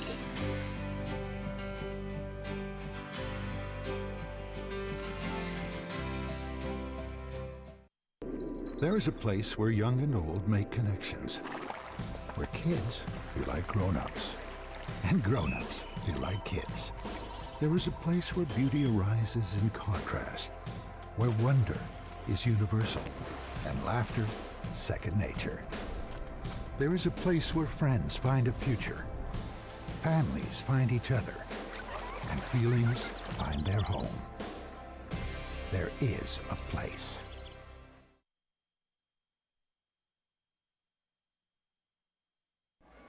Welcome back, Snow Canyon High School. Round 1 of 4A State playoffs. Pineview with a 17-7 lead. You've been listening to the InfoWest Halftime Show. Carl Frankie, Andy Thompson here with Devin Dixon. And looking at the stats, stood out in that first half. Obviously, Tyler Brown, pretty efficient coach. 10 of 16, 97 yards. Hunter Johnson, just 4 of 12 for 100 yards and a touchdown. But the biggest stat that I'm sure Coach Croton loves to see in Coach Hausner, Keith Adams, 7.7 yards a carry, 10 carries, 77 yards, and 2 touchdowns for the Panthers. And then if we look at some of the other stats here, third down conversion, Snow Canyon 3 of 7, 42%. Pineview 33%. They were 2 of 6 and 1 of 1 on fourth downs. And penalties, fairly clean game. Snow Canyon had 7 penalties, but just for 65 yards. Pineview 3 penalties for 35 yards. And those are your Wilkinson stats. Light it up, Region 10. Since 1946, Wilkinson's House of Lighting has been a fan of all Southern Utah sports. Light fans and fixtures, contractors, and homeowners always welcome at Wilkinson's House of Lighting, Double D. Yeah, this can be interesting to see what the key stat becomes in the second half, thanks to Wilkinson's for our halftime breakdown. And, you know, I'm sure both teams not too ecstatic with 2 of 6 and 3 of 7 on third down. You know, you'd love to be, 40+% if you can be on third down, that money down. Now, they didn't really get that many third and long situations, so that's why, just seven third down opportunities for the Warriors and just 6 for the Panthers. And it will be Panther football to start the second half, and they lead by 10. Glad you're with us on the live stream. CEC TV, SportsRadio977.com, Utah Sports TV, KSL.com, and of course on the radio on your Region 10 radio network. Let's play some football in the second half. Winner will play Desert Hills next Friday. I'm sure Desert Hills coaching staff are watching this game closely. Last region team to win a state championship. Coach Frankie was the coach at Desert Hills back in 2016. And the kickoff is returnable by Moten from the 1. Had to go around to get it. He's going to try that left side. Got a little bit of a crease to the 20, 25, and then taken down at the 27-yard line. And here comes, we think, Tyler Brown, who got the start and did a pretty nice job. Obviously, threw the interception. made a mistake, but did some nice things as well from that quarterback position. As you see Moten on this return to the left side. Nice little finesse block here by number 10 of Pineview, just setting a screen, keeping his head in front, not getting a block in the back. That's Benjamin Beckstrand with a nice special teams A little play. empty set here. Yeah, they'll go empty with Brown. Trips to the near sideline. They're going to look to the twin side, and they're going to throw a receiver screen to Adams, and Adams is going to get a 2-yard gain. That was really well defended over there by Brooks Esplin, I believe, who quickly made that stop on Keith Adams. The big fella, Peyton Calico, getting out wide on this comeback screenplay and getting a pancake. Yeah, those corners don't like tackles running out. Sorry, that was Rockwell Jones, not Esplin, that made that stop. Rockwell Jones came from that outside backer position. Here you see a little, like I said, they're probably going to go a little more single safety high stuff. I know the empty kind of pushes that, but. Quick hitter to Adams again, and Adams playing a little receiver, and he's going to be near a first down. It's almost like Pineview anticipated that Snow Canyon was going to make that change. They've had Adams out wide, throwing it to when him. you run the ball as effectively as you have been, you're probably thinking, hey, they're going to have to put another guy in the box. So now they're even spreading it out even more, so you're getting a little more one-on-one action, and, that's just an extension of the run game there. Yep, no question about it. Abe Rosenlund playing some receiver right now. They're going to hand it to Adams out of the backfield, first down, and more as he's going to rumble out to the 49-yard line. And that was a nice run by Keith Adams. Once he gets through, he shows you that burst. Well, he didn't get touched till the second level. So, yeah, they're really doing a good job, that offensive line, getting to that second level. Big number 71, that's center Falanico. When he gets on a linebacker, that's a big advantage for Pineview. Turns his shoulders and allows Adams to get a big gain. And give credit to Falanico for changing positions in the middle of the season. That was a nice play by the defense. Passing situation and the check down to the back, and Snow Canyon all over it, and might have lost half a yard. Yeah, Brown had his guy on the slant and then didn't throw it. So someone might have been in that window, and he didn't want to get it tipped, so he just dumped it out to the side. Good job breaking down outside by Drake Kelly, getting some help there by Rockwell Jones. Second half underway, and we had a legal shift penalty against Pineview, so that'll back him up. It'll be second down and along 15. I didn't see who moved there, but we don't have our official mic'd up tonight. Apologize. Pineview leading by 10 early in the second half. Don't want you to think it's second quarter. Here comes the Panthers. They can go with tempo, but they're definitely not in a hurry right now. Adams split all the way almost to the boundary. Yeah, you kind of think maybe quarterback draw here. Pump fake, and it is a draw, and he's going to pick up maybe 5, and it'll be second down and 10. You kind of thought that might be the run, and that wasn't what it was. Yeah, when you see your running back almost into the concession stand, you kind of think maybe they're probably just going to try to spread the defense out and run a little bit of quarterback trap or draw there. Nice hands once again by Aiden Anaya in the middle of that Snow Canyon defense, getting his mitts on the quarterback, dragging him down. And that's where the defense has to identify too. That doesn't look right. So you kind of go, okay, something's up here. Now they're back to their too high safety look. And there's the run right at the middle to Adams, and he'll drag a would-be tackler for a big gain of 7, and it'll be third and manageable here. What's he averaging? Do we have what he's averaging on the ground right now? It's got to be at least 5 yards a carry. Adams 11 carries, 89, 2 touchdowns. Not quite sure if we've got that 7-yarder on top of it. I think he's got about 7-8 yards a carry. Over 8 yards a carry, yeah. Because I think that's 7. Yeah, here you go. You got zero coverage now, bringing some heat, trying to stop that run. Here's the thing with this. All you got to do is get it out. You miss one tackle, and it's 6. So Panthers up by 10 from the 45 of Snow Canyon. It's third down and 4. Here's that Wildcat. They're going to fake it. And Turner Williams in the backfield, going to try to tuck and run right up the middle, and he's going to be right near the sticks. It depends on the spot. He gets 0 to 60 in a hurry. Goodness gracious. Near side official is saying fourth down. He was rung up and just made a play. It should be the far side official who should be calling that one. And it's going to be 4th.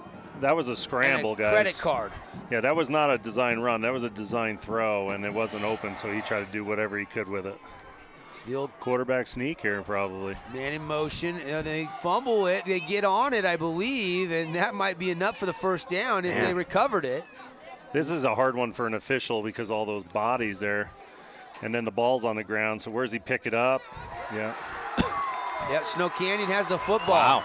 It was Will Warner that came out of the pack with the football. It must have got kicked around, guys. Yeah, I think Pineview kind of out-thunked themselves out of that one. Just keep it simple. Keep the ball on the ground. You don't even need to go to Wildcat right there.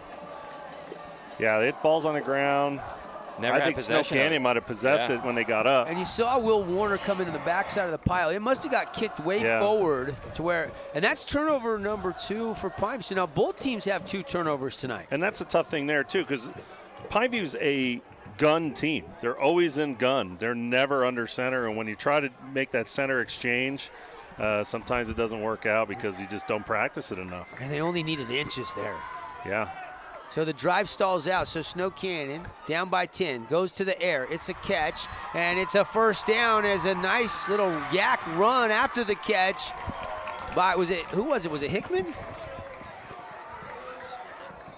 It was Nowatzki, Carson Nowatzki. So Carson Nowatzki with a nice little hitch turns it upfield. Yeah, they sprint the back out there to force that outside backer. Or that he's the conflict defender, is that backer in that 3-4. So if he comes up, that Mike Backer's got to get wider quicker in order to pick up that slot receiver. 1st and 10 Warriors from the Panther 45. 17-7, Pineview leads. There's a nice catch. It's Esplin. Esplin's going to get 2 and well defended by the Panthers just to limit that swing pass. Yeah, he actually did a really good job getting more than he should have had there. So one-handed catch. Yeah. Scrappy. Was it backwards? It was lateral. It was lateral. Definitely lateral. And that was Fordham that got there first, and then help came. Tanner Fordham's had a nice night defensively for Pineview. Yeah. They played a lot better than last week. They cleaned up a lot of things this week. Well, you definitely need to clean things up in the playoffs because one and done at this point on. Snow Canyon's got to start pushing the ball outside again vertically. They kind of getting away from that. They need to push it vertically. We'll see if they can do it here. It's 2nd down and 8. Hunter Johnson looking to throw. Has a nice little pocket. He's going to step up in it. Now he's going to run. He's going to get the first down and a whole bunch more. There goes Hunter Johnson like he shot out of a cannon, knocking on the Red Rock Real Estate red zone. He had a backer staring him down right in the tunnel, and he just can make one little subtle move and just fly right past him. What an athletic play. Good thing Marcus McKenzie came over and made that tackle. I think he would have been gone. Well, that's what you like about Hunter Johnson. He's a dual threat quarterback. Yeah, this is where he makes his money right here, if he was making any. Any NILs out there want to sponsor Hunter Johnson? Like the kid from Texas took a mill before he went off to Ohio State, or 1st and 10 Warriors just outside the 20. Johnson, pistol look, got it, looking to throw, taking his time, stepping up, sacked. He's knocked down and hit, had this one hand on the ball, was able to hang on to it, but he's dropped at the 30-yard line. Yeah, if they could have blocked up front for him, he had 2 guys open. Esplin was wide open in the middle of the field on a skinny post route. Tuatasi Lolotai, the big fella. I don't know how Johnson held on to that. How he held on to himself. Man, I think he's probably hurting a little bit, strain of muscle, because your arm's extended up high and you're getting ripped down. Well, they blitz Nalu up the middle. How's that ball not come out? The strength of Hunter Johnson. That's it. That's him in the weight room. Yeah. I mean, that's a testament to Hunter Johnson's upper body strength there. But you're right. He might have something got a little stretched out on that one. 2nd down and about 16 after the loss on the play. Johnson going to go to a curl route, connects, and they'll get a little bit of the yardage back. It'll be 3rd down and about 8. There you go. If you're Pineview, that's what you'll give up right there, and then now you got to get off the field on 3rd down. And if you're Snow Canyon, go ahead and throw to the wide side of the field here. Put trips into the field and just run your flood concepts or your smash concepts. Run a guy down the middle of the field with a little a 2-way go on the safety based off of his leverage, and let it fly here. And Esplin took a shot from Becker on that last completion. Crimson starting to pull away, boys. 27-0. So the 6 seed handling the 11 seed across town right now. That update brought to you by Hearst Ace Hardware. 3rd down and a short 8. Johnson in the pocket, looking to throw. Got him. Corner route, Esplin, touchdown Warriors. If he hangs on, he can't hang on. It popped out of the last second. Oh, he had a chance, and maybe the DB got intertwined there and ripped it out. Or maybe the ground popped it out. I couldn't tell. Would have been a fantastic catch. This was He that underthrown two-way just go. a tad. Sorry, Andy. This was that two-way go he had, and he took it to the corner. Just a little underthrown. Yeah, the DB just did enough to kind of wiggle that out. Yeah. It was the wide side, the corner route. You like that play call? I like it. That's that smash route they just ran. I just said it. If they run the smash route because of the corners playing where they're playing, there's so much space over here. Yeah. Coach Nowatzki, the offensive coordinator, taking a shot on 3rd down. Now they leave the offense out there on 4th down and 8. Ball's on the 23-yard line of Pineview. Here we go. Looking to throw is Johnson. It's to the sticks, turn around, and he got it. 1st down, Warriors. Big cushion. Is that Jake Hill maybe with his first catch of the night, Devin? It couldn't have come bigger. Just went to the sticks, turns around, and had too much cushion. Yeah, they ran a wheel comeback, didn't they? They kind of ran off Marcus. It's just a stop. Back, it's a wheel stop, and sold Marcus the go, played, and Marcus went for it. Well-designed route. Warriors keep the drive alive. That was a big play. Mark that play down, guys. Nice throw. Down 17-7, 4th and 8. They convert. Yeah, that's a huge play there. I thought for sure they were going to go to that single coverage off to the field, but they went to the boundary on that one. Hunter Johnson into the Red Rock Real Estate red zone. Blitz comes. Johnson steps up over the middle into the end zone. Touchdown, Esplin. He might have missed the last opportunity. Not going to miss that one. Touchdown, Warriors. It's a 13-yard pitch and catch. How awesome has Brooks Esplin been, and how great was that throw by Hunter to keep it low and tight so the safety couldn't come over the top. The one thing I don't understand is Pineview's blitzing the linebacker from the field. He's never going to get there unless the quarterback's going to hold the ball for more than 4 seconds. He's just never going to get there. Keep him in coverage and harass those guys. Wall him off. Don't let him get to the middle of the field. What a throw by Hunter Johnson, though, and then body control of Esplin in the hands. That is Esplin's 5th touchdown against Pineview this month. Amazing. Had 3 in the first meeting. He's got 2 tonight. It's all matchup, right? And the Warriors are right back into this game. Pineview leading 17-14 after the touchdown connection. We'll be right back. Stay with us. Where do you find the titans of classical music in St. George?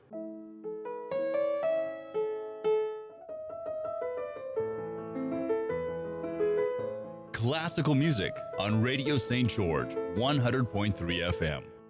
Where do you find the legends of jazz?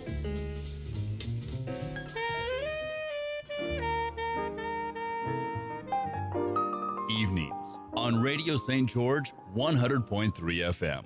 Hey, time out. I've got a loan for you. Scott Gibson here with Intercap Lending. Put me in the finance game to work for you. No matter what you're looking for, to build, buy, or refinance, I can help. So don't drop the ball and let me, with my 25 years experience, go to work for you. 435-619-8080.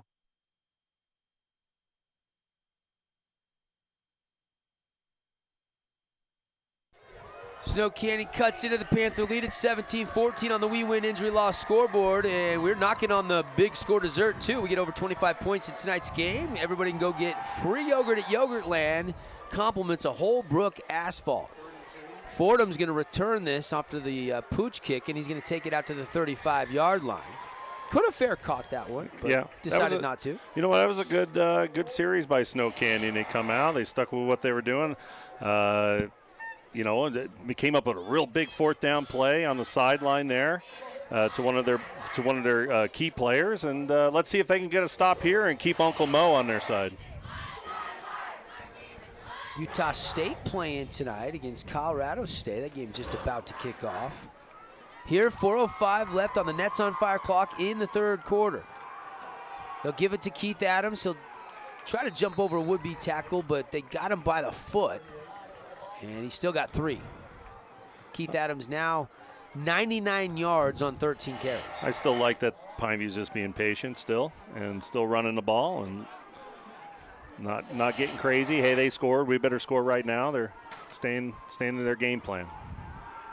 Brown over the middle, throws it to Turner Williams. Great catch. It was a little behind him. He adjusted to the football and got it to the 49. That's a fabulous Freddy's. First down, and he's got to have some awareness there because, you know, he knows that he's the primary guy and there's 3 Warriors around him. He's got to kind of find the pocket and kind of sit just a little bit, and that's where he. Well, and Brown kind of threw it behind him because he wanted him to sit in there too. Yeah. He'll hand it to Keith Adams. Nice little crease right up the middle. Untouched. And Yeah. Keith Adams is gone. 10. Well, one guy, no, he's not going to catch him. Will Warner tried. Give him some credit, but touchdown Adams, 49-yard touchdown run.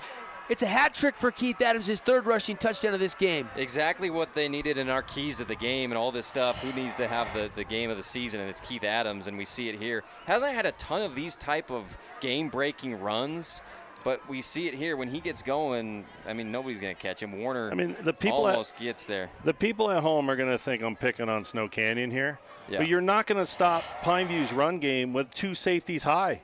You got to go to a single safety. First off, Pineview's not even throwing the ball effectively enough to really even have 2 safeties high. Drop down another guy, put another guy in the box, and keep 1 safety on top, and they're going to play better defense. Extra point brought to you by Simply Wisdom Teeth. It's up, it's good. 24-14. Pineview extends the lead back out to 10 on the We Win Injury Law scoreboard. We'll be right back.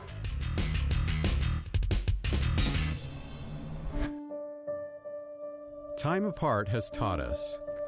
In our social distance, we found space. Space to ponder.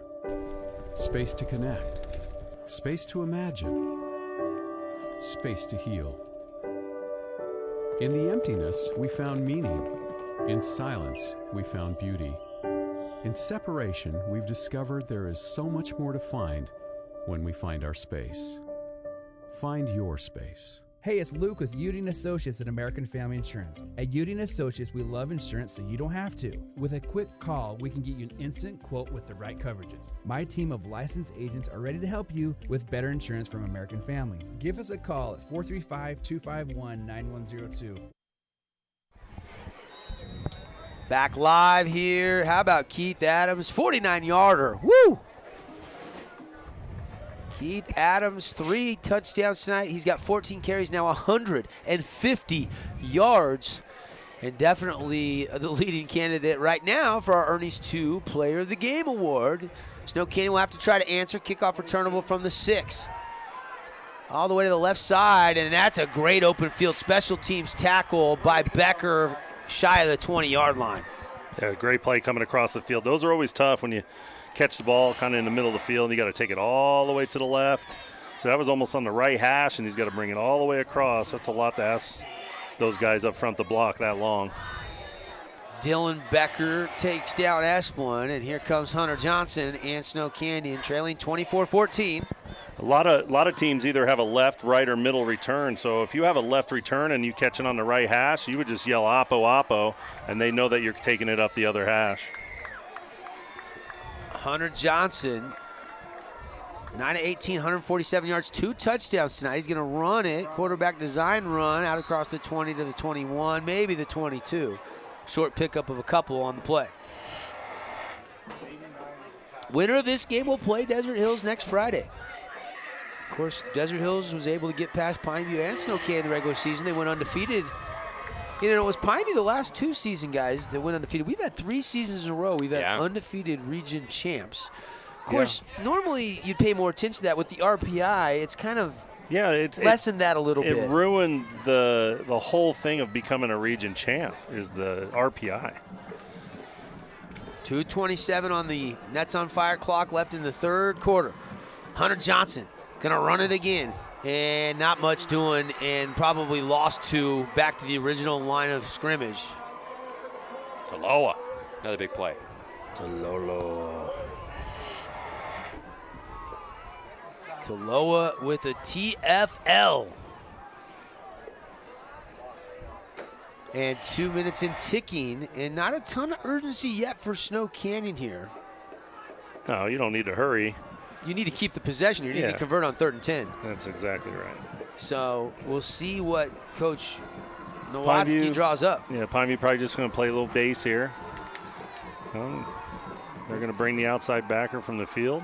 Up the middle, and it is incomplete. trying to run right up the middle of the two high safeties. Yeah. And that was overthrown, looking for Logan Mendenhall. Yeah, they've, if you look, Snow Canyon's done that quite a bit and trying to catch them down the middle of the field. If Pineview could roll into a 3 out of that look, like kind of a robber or a cloud, and just kind of roll a guy into that, they might get a free pick out of it.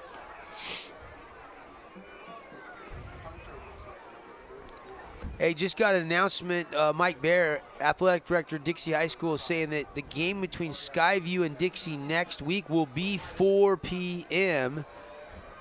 And big matchup for the Flyers at home against the defending state champs in the second round next week after Skyview beat Hurricane and Dixie beat Bear River earlier today. Skyview lost a lot of kids from last year to this year, but Kick return. Still going to be tough.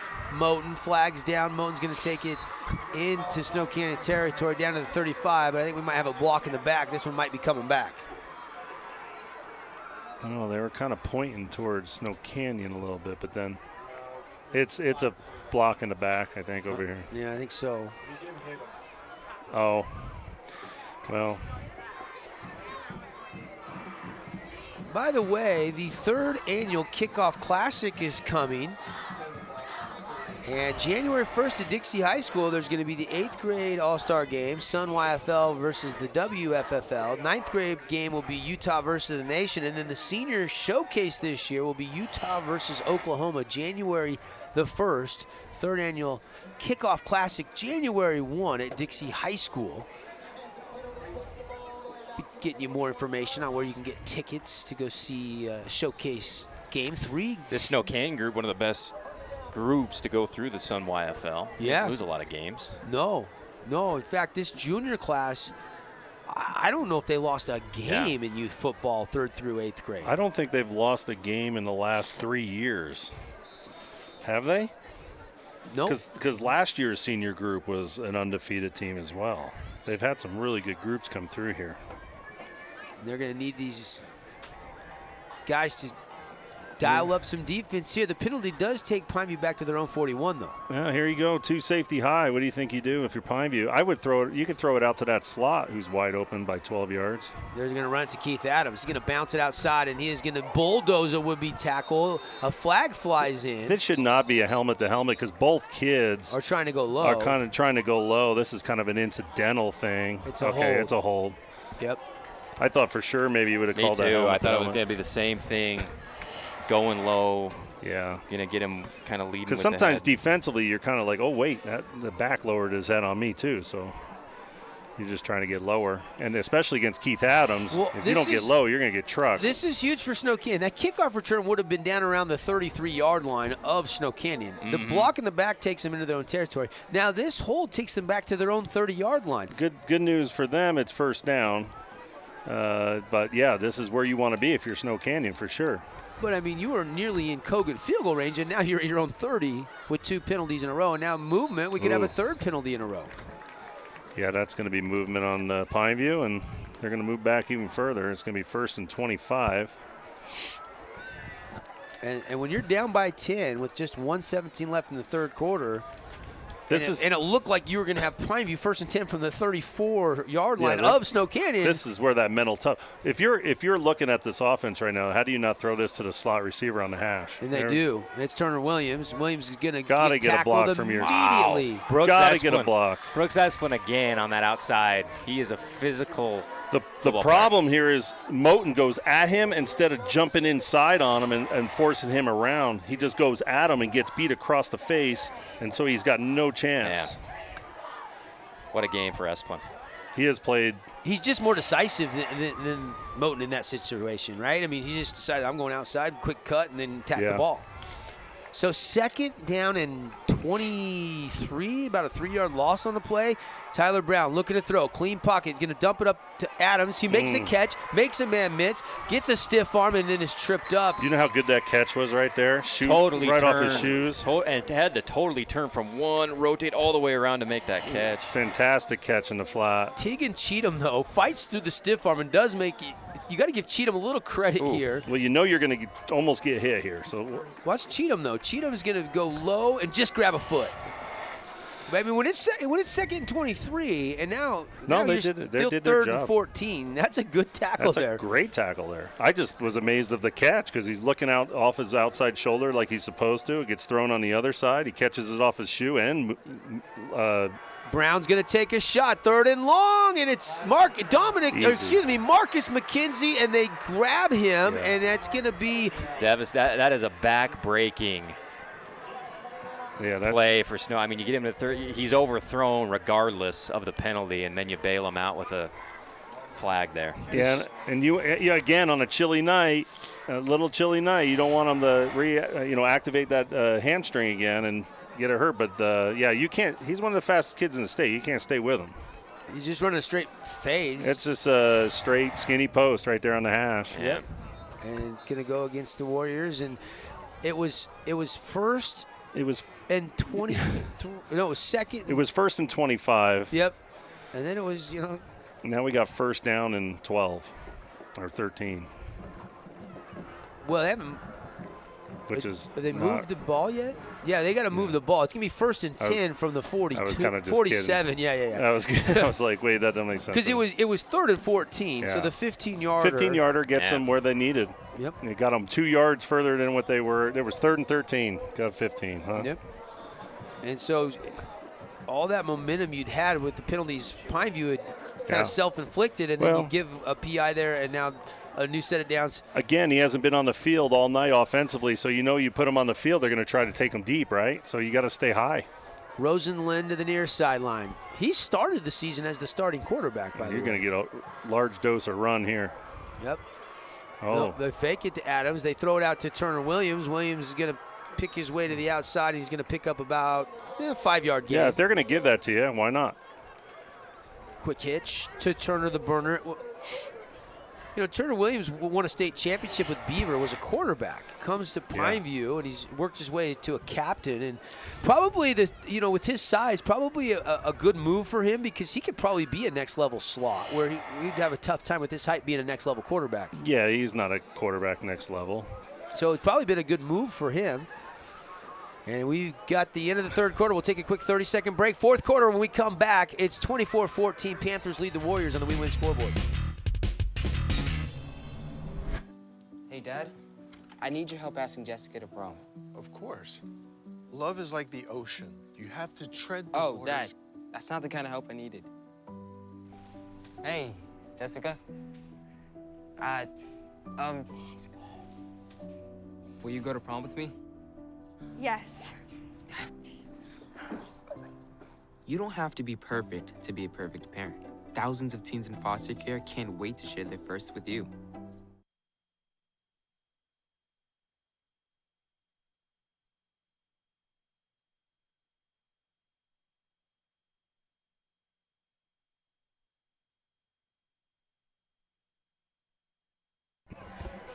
Welcome back, Ideal Home and Paint, bringing you high school playoff football in the state of Utah 4A classification. First round action here. Crosstown rivals going toe-to-toe. Good game, 24-14 as we start the 4th quarter. But Pineview got a chance to chew a little clock, and they are in Warrior territory. Yeah, and I think Snow Canyon's got to kind of force it a little bit. They're going to have to play a little, cover one man. They're going to have to play maybe a little cover 3. They're going to have to cover up that slot with a safety. And they're going to have to bring some blitzes. They're going to have to force Pineview into either a bad throw or a turnover or a punt. Play-by-play brought to you by Team D Auto, our touchdown sponsor. They won't be beat. 488 East St. George Boulevard. Turner Williams jet sweep, went backwards, then got running north and south, and turned a little lime into lemonade. And he's done that a few times tonight. I mean, that should be a tackle for loss. He's just so quick. He makes a little spin move here. This little swim with the ball always scares me. Yeah, that is scary. Yeah, that hits a helmet a lot of times. Yeah. Rockwell Jones makes the tackle. Especially when you're 5 foot, 5 or whatever. When you can't get in a lot of rides at Disneyland, you're going to hit a lot of helmets with that. 3rd down, that money down. Panthers going to run it to Adams. Adams going to have a fabulous Freddy's first down a little bit more as he's pushing, and all the way down near the 31-yard line. They're just mauling them up front right now, mauling them. Snow Canyon's got to bring an extra dude. That's a fabulous Reddies. First down. Great push. If they come off the edge with an extra guy, they might be able to chase that down from the back too. But they're content sitting in this 2-safety high. Tyler Brown been the guy at quarterback except for maybe 1 or 2 wildcat plays for Williams. They'll hand off to Adams, and they stuff it. That was a really good stop there. Who was that, number 7 for Snow, or 17? Yeah, I think it was Kyle Kennedy. Yeah, that was a really nice play. Was there a pile in front there? It looked like he kind of had to stutter and go out. Yeah, a little bit of a pile. Looked like he tried to maybe cut block, so there was a couple guys laying there. Yeah, that was weird. Nowhere to really run, but that was a great tackle there on Keith Adams. Lost half a yard. Kennedy making that play defensively for the Warriors. Brown going to throw here, 2nd and 11. Outside, complete to Williams. He'll get to the 30, down to the 27. And it'll be 3rd down and 4, maybe 5, depending on that spot. Maybe even 3rd and 6. Didn't give him as good a spot as I thought. It's been a consistent play all night, just whipping it out to Williams. That's guaranteed 5 yards pretty much. Good pursuit by Drake Kelly coming from the backer position to make that tackle. So 3rd down, and we'll call it 6. Pineview at the 28 of Snow Canyon. Panthers leading 24-14, 9:50 left in the 4th quarter. RPO, Brown will keep it. He's got some room. Brown to the outside, and he's going to be really close to the sticks. The sticks are on the far sideline. He ran to the near sideline. It just depends on the spot. Yeah, ball security for some of the Pineview players is, it would make you a little nervous if you're on the Pineview sideline. You got to protect the football a little bit. You see this thing get away from his body as he's going out of bounds. And they're going to call him just a little bit short. So at 4th and inches, last time Pineview on their opening drive in the second half went for it. They went under center. They actually fumbled the exchange and lost the football. Well, let's see if they stay in the gun. All you got to do is hand this thing off to number 1. Adams to the left of Brown. They do give it to Adams. Adams over the top, and he leaps, and he can't do that in high school football. That's going to be a leaping penalty. You just can't. You can't leap over a defender, unfortunately. Did he jump over the pile that was in front, though? I don't know. I just saw him leap, and I saw there was a pile in front. If he jumped over the pile, then it should be legal. Play. It should be well, legal. They are talking about it, so maybe that's the discussion they're having right now. There is a discussion between Kenny and I just hope they get it right. Can we show the replay here real quick? Thank you, boys. Yeah, see, there's a pile there. He jumps over his own man. Yeah. He jumps over Falanico. The Snow Canyon player actually cut Falanico, and so he jumped over him. So, I mean, that's a legal play right there. They're waving it off. Well, so they got it right. They've talked it over. They got it right. Good job by that crew. So it's first down then, right? Yeah, so the ball should be on the 18? 18? Or the 22? Oh, wait, it's 22-yard line.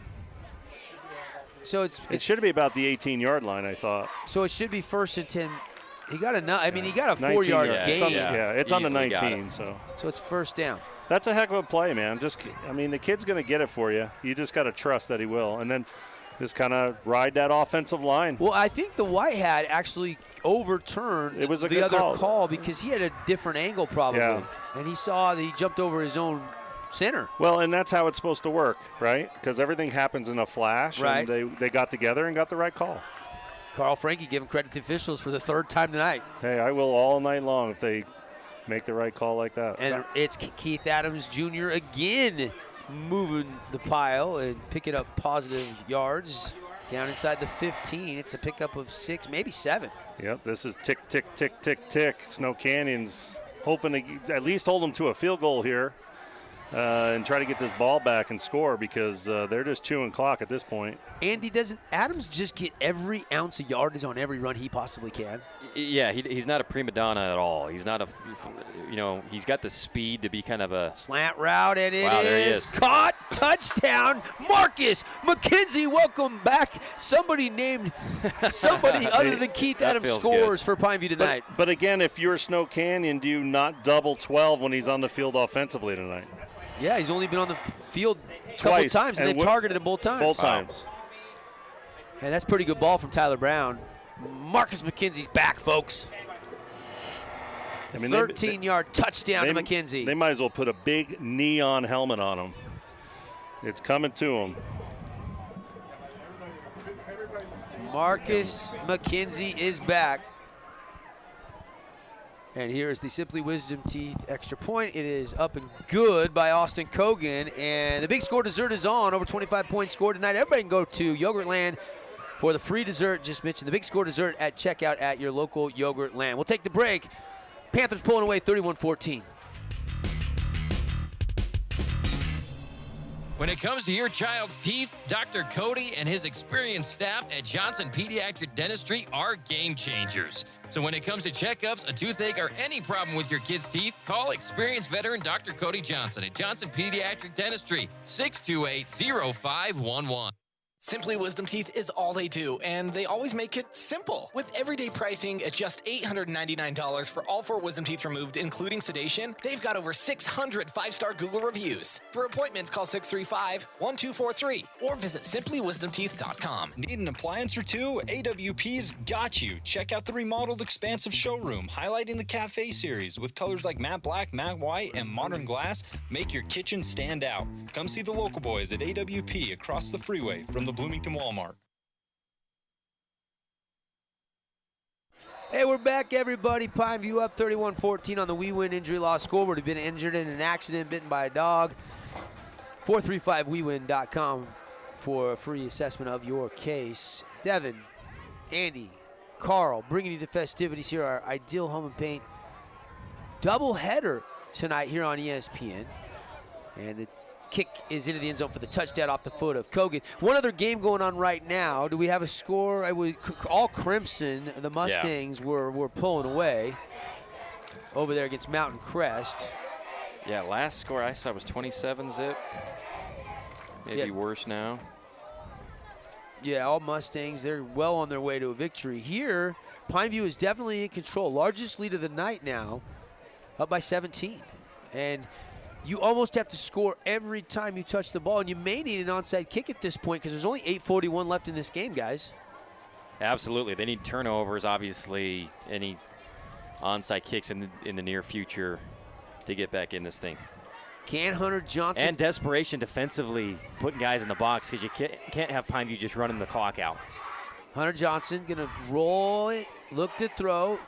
Finds his man, but it's off his fingertips. It was intended for, I believe it was 33. His first target of the night, maybe. Sorry, that is Preston Fry. Yep, Preston Fry, the senior. Yeah. Brother to Landon Fry, who just graduated last year. Playing a little baseball for BYU. Utah. Or Utah, sorry. But they do play BYU in a scrimmage tomorrow. That's right. So we'll see some. Is that in a bubble? Because that's going to be chilly. Probably. Second down 10 for the Warriors. It's not fun to hit when it's cold. He's going up against his former teammate, Austin Deming, who plays for BYU. Johnson in the pocket. Now it collapses, and he is sacked. Down he goes. Seth Shumway. Shumway gets Sophomore. to Hunter Johnson. Yeah. They gotta see that blitz coming because the safety plays over top of number 2 and gives it away that he's blitzing. He doesn't play where he normally is on the hash. He'll actually cheat all the way over to that spot because he knows the outside backer's leaving. He's got to cover him. Approaching 8 minutes in this game, 3rd and 13 now. Johnson, high snap, handles it, get rid of it quick, outside, and it is incomplete, but I think the receiver was grabbed. Yeah, a little too handsy there. Yeah, Marcus McKenzie is going to get penalized. He just kind of turns him. He doesn't need to. He just needs to stay on top of that route and just push him out of bounds instead of trying to, get too handsy with him. Yeah, it's a 3-yard out. Yeah. I mean, no reason to risk a flag there. Yeah, if you look at it, if he tries to undercut it a little bit, if he just stays on top of it, he probably makes that tackle or knocks the ball out. Just trying to do a little too much. Don't help. If you're Pineview, you don't want to help out Snow Canyon move the ball with the clock not running. You want them to make sure that clock is running. Certainly did turn him, though, so good call by the official. It didn't need to. But Devin, if you're Snow Canyon right now, you gotta play a little more up-tempo. You got to go. Yeah, you got to push the ball down the field. They tried, though. The pocket collapsed, so they got to get it out quick here. And a big hit. Esplin bounces off a sack, and he's going to break another tackle with a spin move. He's into the free. Up the middle goes Brooks Esplin. Esplin to the 40. He's running out of gas. Still fighting. Esplin to the 30. They haven't found a way to tackle him yet. All the way down near the 20 before they get to Brooks Esplin. The guy's got the size of the stadium. That's one of the greatest things I've ever seen. Holy cow. If you're Pineview right now, all you do is break down and wrap up, and it's a 3-yard loss. Brooks Esplin. Esplin just great run. One of the best runs of the year right here, by far. Makes one man miss. There's 2, 3, 4. 4 guys have had a chance at him. 5 here. But I agree with you, Coach, because it's like, why are you tackling 5. the ball? There's You've got a lead, just bring the guy down. 7. The 8th Panther finally tackled and had a shot. Yeah, that's a great run by him, but at the same time, you just gotta know where you are. You gotta know what you're doing here. You don't need a big hit here, and it's hard as a player, right? There's got to be room for that run in the rush next week because you're doing some awards, right? Absolutely. What a play by Esplin. This is Esplin just giving it all tonight on both sides of the ball. Look He's at been Fruity fantastic. getting down second level too, even though he didn't block anybody. He's trying. Now Hunter Johnson's going to show QB pass. draw there. Now he's going to throw it late, and it's caught outside by a receiver, and he's going to be driven out of bounds down inside the 5-yard line. How about the Houdini act from Hunter Johnson? The clock should stop. There you Bo go. Hickman on the catch. Bo Hickman, the guy that got the 2-point conversion the first matchup. Snow Canyon's clock operator, who's from Snow Canyon, letting more ticks off the clock than he should have. How about the wherewithal from Hunter Johnson, though, there, guys, to stay with that play? Yeah. Knew he was going to get hit and It was sacked. weird. It looked like a straight-up quarterback draw when the back just took off, and he ended up making something out of it. Well, that's a true RPO then, right? Run-pass option. That is a true RPO. And now the Warriors are into the Red Rock Real Estate red zone, and they got to get a quick score here. They're on the verge of doing so, and if you're Pineview, you'd love to make them burn some clock and get a couple stops here. Yeah, if you're Snow Canyon here, you can run the football. You don't have to force it. And now we've got a stoppage. Coach Esplin's clear out on the field. Yeah, I think it would the have been play delay clock. a game, and he called the timeout just before. You need those. Yes. That's his first of the half, though, so he's still got 2 left. So it's not a bad timeout. I mean, you're all the way down here, okay, on the 4-yard line. Hey, check out all the tournaments coming up at Nets on Fire. Go to netsonfire.org. There is no offseason. They're training basketball at the Be More Complex, building champions on and off the court. The new remodeled Nets on Fire, the new courts look amazing. They've always got there's a couple big cash tournaments and stuff coming up. Get all the details at netsonfire.org and check out their training packages. And we appreciate our friends at Team Diato. They won't be beat. See the local guys, Jason and Parker at Team Diato. Warriors need a Team D touchdown right here. And when tonight's game also brought to you by Sport Clips. It's good to be a guy. Walk-ins always welcome. Ask for the MVP treatment at Sport Clips for your next hair appointment. Devin Dixon, Carl Frankie, Andy Thompson, 7:16 to go. Pineview leading 31-14. All right, here we go. But the Warriors a chance to punch this in. It's 1st and goal from the 4. Panthers playing man coverage here, 0. Going to bring some pressure. Johnson gonna throw. Has a man, and it's dropped. He couldn't bring it to the body. He was trying to find Nowatzki, and Nowatzki was juggling it and just couldn't find it. Yep. Pretty good design play here to run Nowatzki underneath to the front pylon. Yeah, the outside linebacker's eyes is in the backfield where his eyes should. The guy coming across his face is who he has. He's got to get his eyes right. You see the guy coming across the formation like that, that's going to be your guy in the flat, not the ball. Well-designed play. Warriors just couldn't execute it. Now 2nd down and goal, but that play only took 4 seconds. I'm running. I'm going to have my quarterback have a chance to run the ball. It's either he's going to give it or he's going to keep it on a run play. He's going to straight drop and look to throw. Now he's going to tuck and he's going to run and he's going to be sacked. Down he goes. Hunter Johnson wrapped up. Couldn't tell who got there first. Was it Ayatonu? Nalu Ayatonu was one of the guys that got off the pile last. 15 there. Oh, yeah, he got there first. Lolo Tai got there first, yep. Finished off by a big 5'8". So now 3rd down, and you've lost a couple yards. Now it's 3rd and 6. Braden Nomi. 3rd and goal from the 6, I should say. Pardon me. Yeah, I like a little run option here with the QB, just because he's tough. Drake Kelly in a pistol look here. Trips. Now they go empty.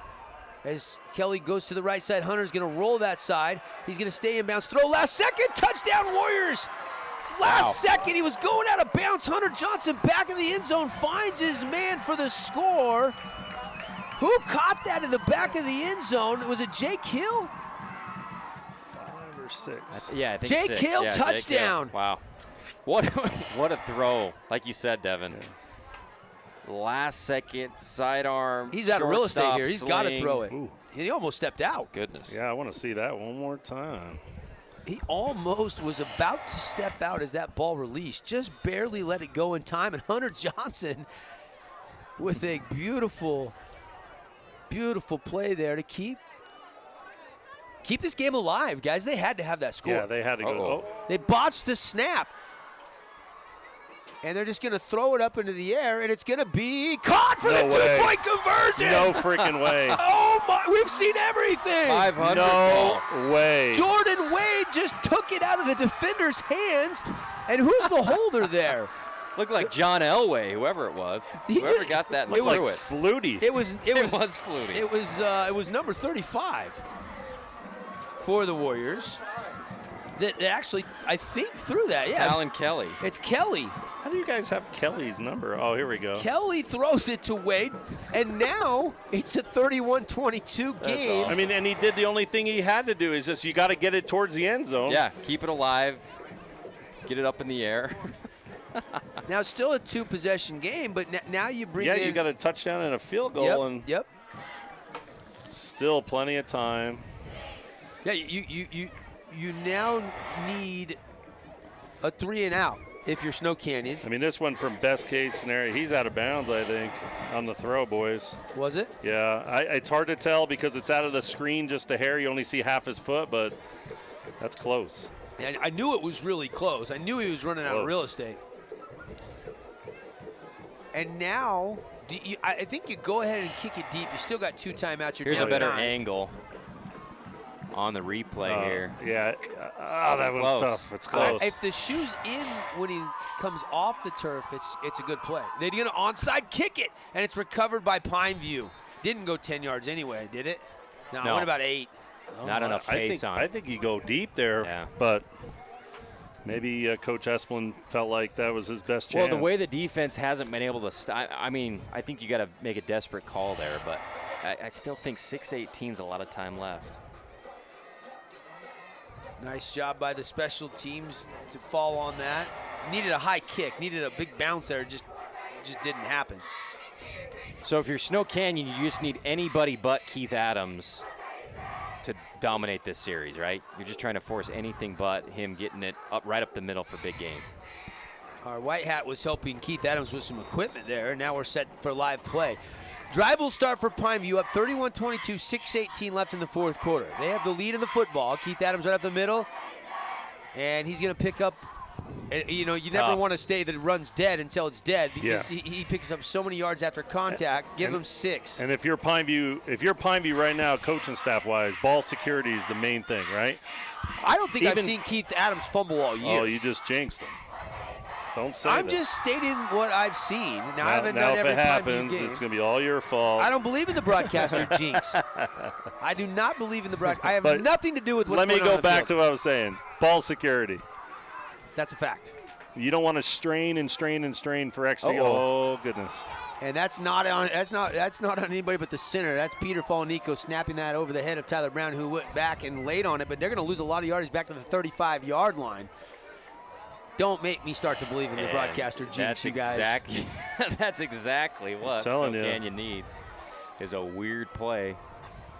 Falanico's been on the money all game long. Now you got third down, guys. This is going to get interesting because this is 5-10 and ticking on the Nets no on 5 o'clock. McKenzie on the field, right? No Marcus on the field, no. No. You got Becker, Rosenlund, Williams, Adams in the backfield. Brown's going to throw. Uh-oh. Starts to scramble. Now jump throws it to Becker. He catches it, Becker's going to take it down inside the 45 of Snow Canyon to the 44-yard line, and they get a lot of yardage back. Yeah, they're going to be short 6 with 4th down here. Tyler Brown, 19 of 25, about 162 yards and a touchdown. Keith Adams, 19 carries, 173 and 3 touchdowns. Turner Williams has led the Panthers offense, 6 catches, 45 yards. Brooks Esplin has been the guy for Snow Canyon tonight. 8 catches, 166 and 2 scores. Hunter Johnson's thrown for 3 touchdowns. That was all Devin's fault on that drive. I don't believe in it. I've done games for going on almost 20 years. This is not that good of a punt, boys. Nope, it takes a bounce sideways at the 27. Yeah. Snow Canyon's in good shape right here with 4 minutes left to play. Down 2 scores. So Warriors get the stop they needed after the onside kick failed, but the bad snap backed Pineview up. And it's still a 2-score game, but things just got a lot more interesting. Yeah, but, you know, again, in the playoffs, these little mistakes are big mistakes. I mean, they're not little anymore. They're little in region play and preseason stuff, but they are not little things anymore. These are big mistakes, a lot of mental breakdown type stuff. Right here, can't give up the big play if you're Pineview. If you're Snow Canyon, keep allowing your quarterback to keep the play alive and throw the ball down the field. And that 3 and out did take 2 minutes and 19 seconds off the clock. So to start this drive, just under 4 minutes left to play. Johnson in a little bit of trouble. Going to roll to the left. Lolatai dived at him, couldn't get him. He's going to at least get a yard maybe. Not much there, but a pickup of 1. Nobody open downfield. It's a lot of time coming off the clock here. I don't think Brooks Esplin's on the field right now. Their #1 playmaker tonight. Straight drop from Hunter Johnson. Looking, going deep. One-on-one to Mendenhall. Diving effort, but he can't come up with the catch. Becker was in coverage. And when Johnson misses, he doesn't miss much, just overthrown by a smidge. He's got to get it there. He puts on a pretty, this is what we call a 2-ball down the field. Not a lot of air under it, just enough to get it over the shoulder of the safety. He did get a fingertip on it, but just couldn't get 2 hands on that diving attempt. Just a hair too far. 3rd and 9 for the Warriors from inside their own 30. 3:24. They have that backside matchup if they want it, so they just haven't gone to it often. Trips to the near side. Single receiver at the top of your screen. Working left to right on your radio dial. Hunter Johnson in the pocket. Going to stop, throw, bat it away. And it's McKenzie batting it. And Becker, the outside guy, intercepts it. And Pineview gets a takeaway. And if you're Snow Canyon, why are you targeting the best corner in the region right now? He's back. He's back. Marcus and McKenzie. Making his mark. He's already got a pick. He's already got a touchdown. And he just gets a pass breakup here, and it just goes high into the air right into the lap of Becker. Yeah, tip drill, baby. And that might be your AWP playmaker play of the game, boys. Frontside pressure coming at Johnson, just winged it. Yeah, he had to try to make a play, right? Yeah. I mean, he had to try Third to deliver. down. I don't think he had a lot of time there to decide where he was going to go with the ball. Adams is late coming on the field. 3:14 to go, 31-22. Pineview leading, and they just intercepted on a deflected breakup pass by Marcus McKenzie. Becker gets the interception. They'll run Turner Williams in motion. They'll fake the jet sweep. Tyler Brown will get smashed and lose yardage. Should have gave it to Turner on the jet sweep, I think. I think it's just called. I mean, I'd just put it in your hands of your best player right now. Don't let your quarterback run with the football. Then he doesn't run with it often. You don't want the pill on the ground, you know what I mean? Put it in the hands of your guys that's going to take care of the football. Yeah, Keith Adams, again, 19 carries, 173 yards. Yeah, you don't have to get cute here. This can be just, hey, we're going this way, and just tell the defense where you're going with it. Panthers defense gets a big 3rd takeaway of the night. Yeah, he's going to wait until the back judge starts counting and try to snap that thing on. There's Keith Adams up the middle, and not much there. It's okay. If you're Pineview, you're okay with that. You're just trying to run clock here. The clock is your enemy. So Right here, there should be a timeout by Snow Canyon on 3rd down. They don't use it, though. 2:13 and ticking. Yeah, they should be calling timeout right now. Too late now. You got to save it. Yeah, now you got to hold on to it. You burnt too much clock. If you're Pineview, run the ball. You don't want to throw the ball. Adams to the left of Tyler Brown. The Pineview quarterback has it. He'll look to throw over the middle, and it's a catch by Turner Williams. He breaks a tackle. It's a first down. Pineview at the 15 of Snow Canyon, and that might seal it. I guess that's what they do, right? For me, I don't want to do that. I just want to keep running clock, but for them, that's what they trust in. That's their bread and butter right there. And that's a tight window. Yep. Tyler Brown puts it in between a couple of backers and the safety, and there's Turner Williams, the sure-handed grab. Yeah, the Brown hasn't had the greatest of games, but he's made some really good throws when he needed to. He's 20 of 26. Yeah, it's just not what we're used to seeing all the way down the field type stuff, right? It's not Dominic and Marcus fade. Yeah, I mean, he's had to earn his yards tonight, but he's made some really good throws, and he made a couple little mistakes early, but he's made some really big throws when he needed to. Yeah, really the one glaring mistake was early when he threw that interception in the end zone. Other than that, yes, the exchange was fumbled on a 4th down attempt when he went under center. So, yeah, you could pin both turnovers on him, but you'll take the 20 out of 26, 177 yards and a touchdown performance. I mean, again, they've been riding Sawyer Woods a lot of the season, and tonight they go with Tyler Brown, and I think it's worked out. And I would guess he would keep starting into the future if they're able to hold on to this lead. And there's only 1:47 left, and that first down pretty much seals the deal here with it a 2-score game. Never over till it's over, though, especially with what we witnessed when these two teams played a couple weeks ago. Absolutely. With Snow Canyon winning 44-43 in overtime. In that game, I wasn't on the call, but I think Snow Canyon actually let Pineview score late in that game. Yeah, let Keith score. Yeah, they did. And that actually ended up working to their advantage. Yeah. I don't think you can do that in this situation, though. No. You're down 2. You're down 9. Yeah, if you were down Run 1. it to Adams. Adams is going to pick his way. He's going to bulldoze. He's going to break a tackle, break another tackle, and he's going to get it down inside the 7-yard line. There's Keith Adams, just more yards after contact, guys. Yeah, the kid is special. Got a low center of gravity. He uses that offhand on the ground quite a bit when he's low to the ground. He makes real subtle, quick moves laterally that really you can't get a clean. As big as that kid is, you don't get a clean shot on him very often. You just get pieces of him, and he just kind of twists and turns and shifts his body around. He does a really good job with body control, and that's why he's so tough to bring down. Timeout on the field. We'll keep it right here. It's brought to you by the Scott Gibson team, Intercap Lending. Scott's got a loan for you if you're looking to refinance or making a new home purchase. Call or text Scott Gibson at Intercap Lending, longtime great sponsor of Region 10 football. His number 435-619-8080. If this ends this way, with this loss for Snow Canyon, they actually had a really good season, especially as young as they were up front. They actually played pretty well all year long. I think they outdid expectations for sure. Yeah, no, they played well. They got, telling you what, they got some talent here. 1:36 to go. I think Pineview can just pretty much kneel on it here. They can. And that's what they're going to do. No, they're going to hand it off to Adams. Snow Canyon still got one more timeout. Oh, they do. Yeah, so they'll run it.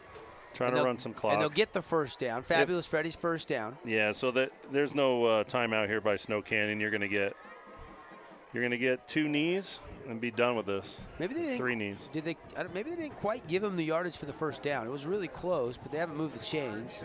No. So it's 3rd down in a little bit here. Yeah, so this is going to be they'll run this. Coming up, we'll have the Johnson Pediatric Dentistry post-game show. Hey, if you're Pineview right now, call a timeout and settle your guys down and get into a play that you want to be in. Don't try to throw something together off from the sideline here. I think that's what Coach Hosner's going to do. He's going to let it run down and then call timeout. That's smart. Yeah, that's exactly what's going to happen. So another timeout. We'll take a 30-second break. We'll come back. Panthers can smell the victory, up 31-22 on the We Win scoreboard. Stay with us.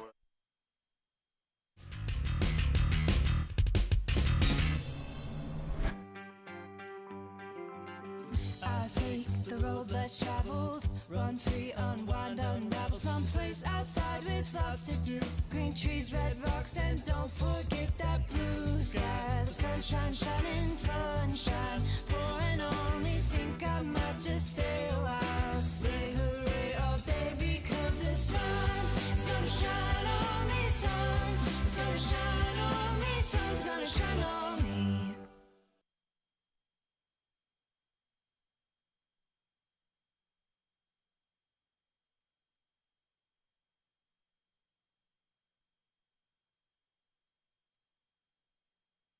Hey, we're back, everybody. 31-22. Glad you're with us. Appreciate CEC TV.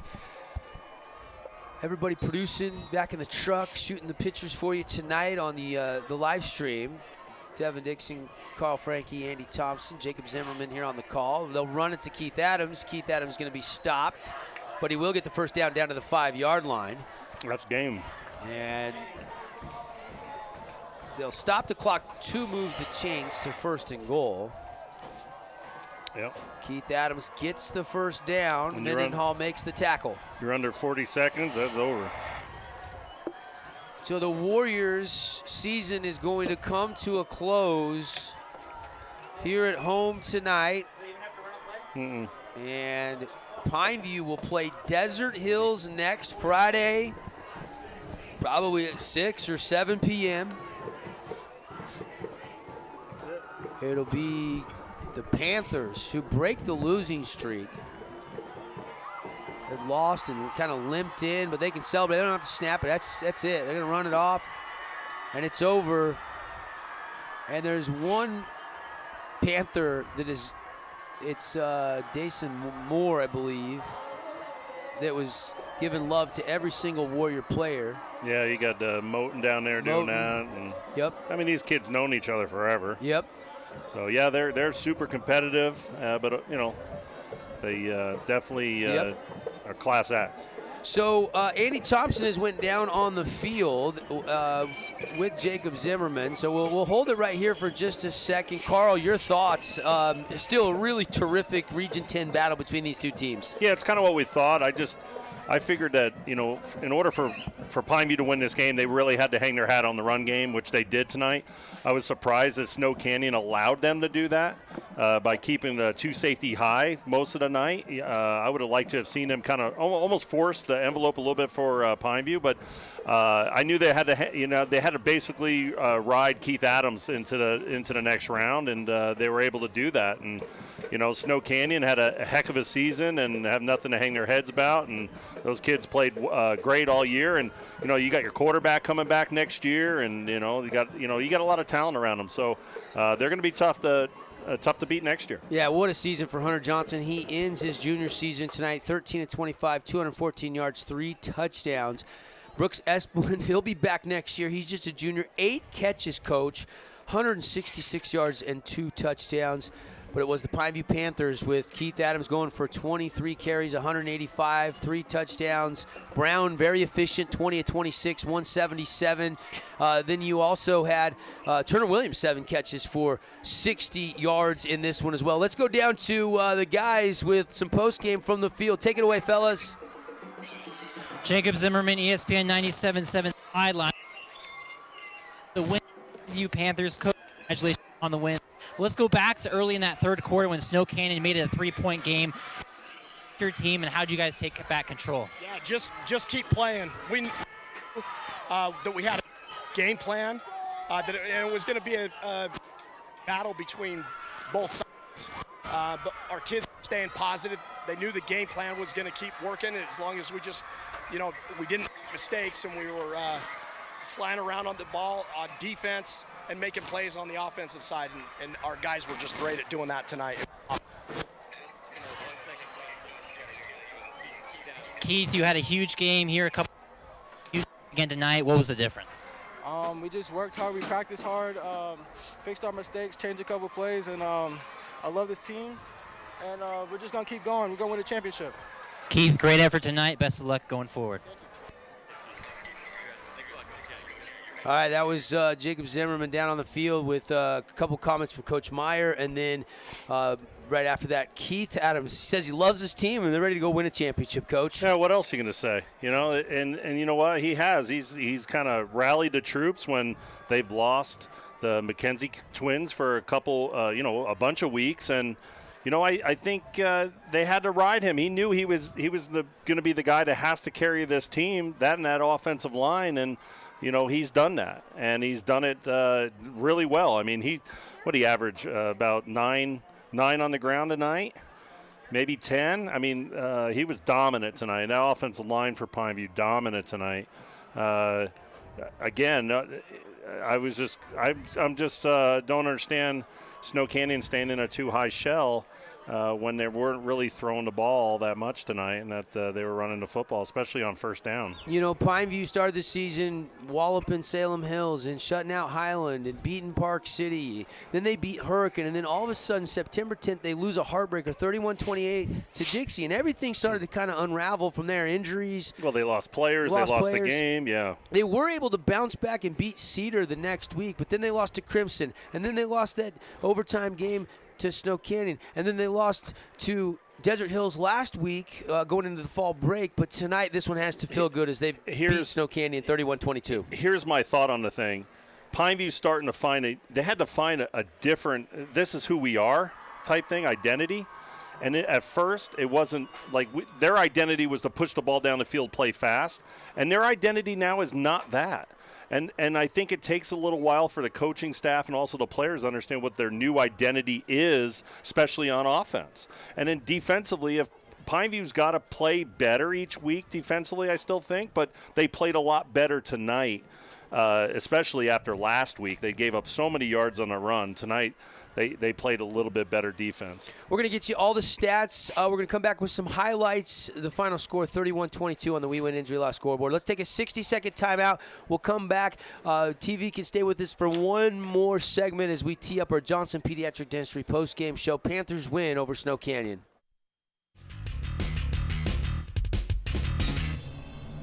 I take the road less traveled, run free, unwind, unravel someplace outside with lots to do.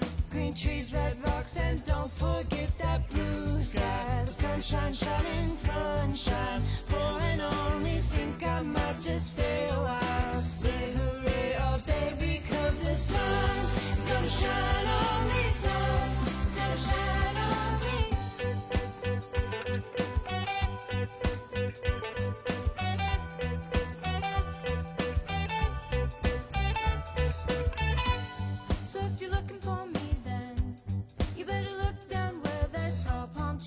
Shopping sprees, sip my ties and don't forget that blue sky. The sunshine shining, sunshine pouring on me. Think I might just stay a while. Say hooray all day because the sun is gonna shine on me. Sun is gonna shine on me. Sun's gonna shine on me.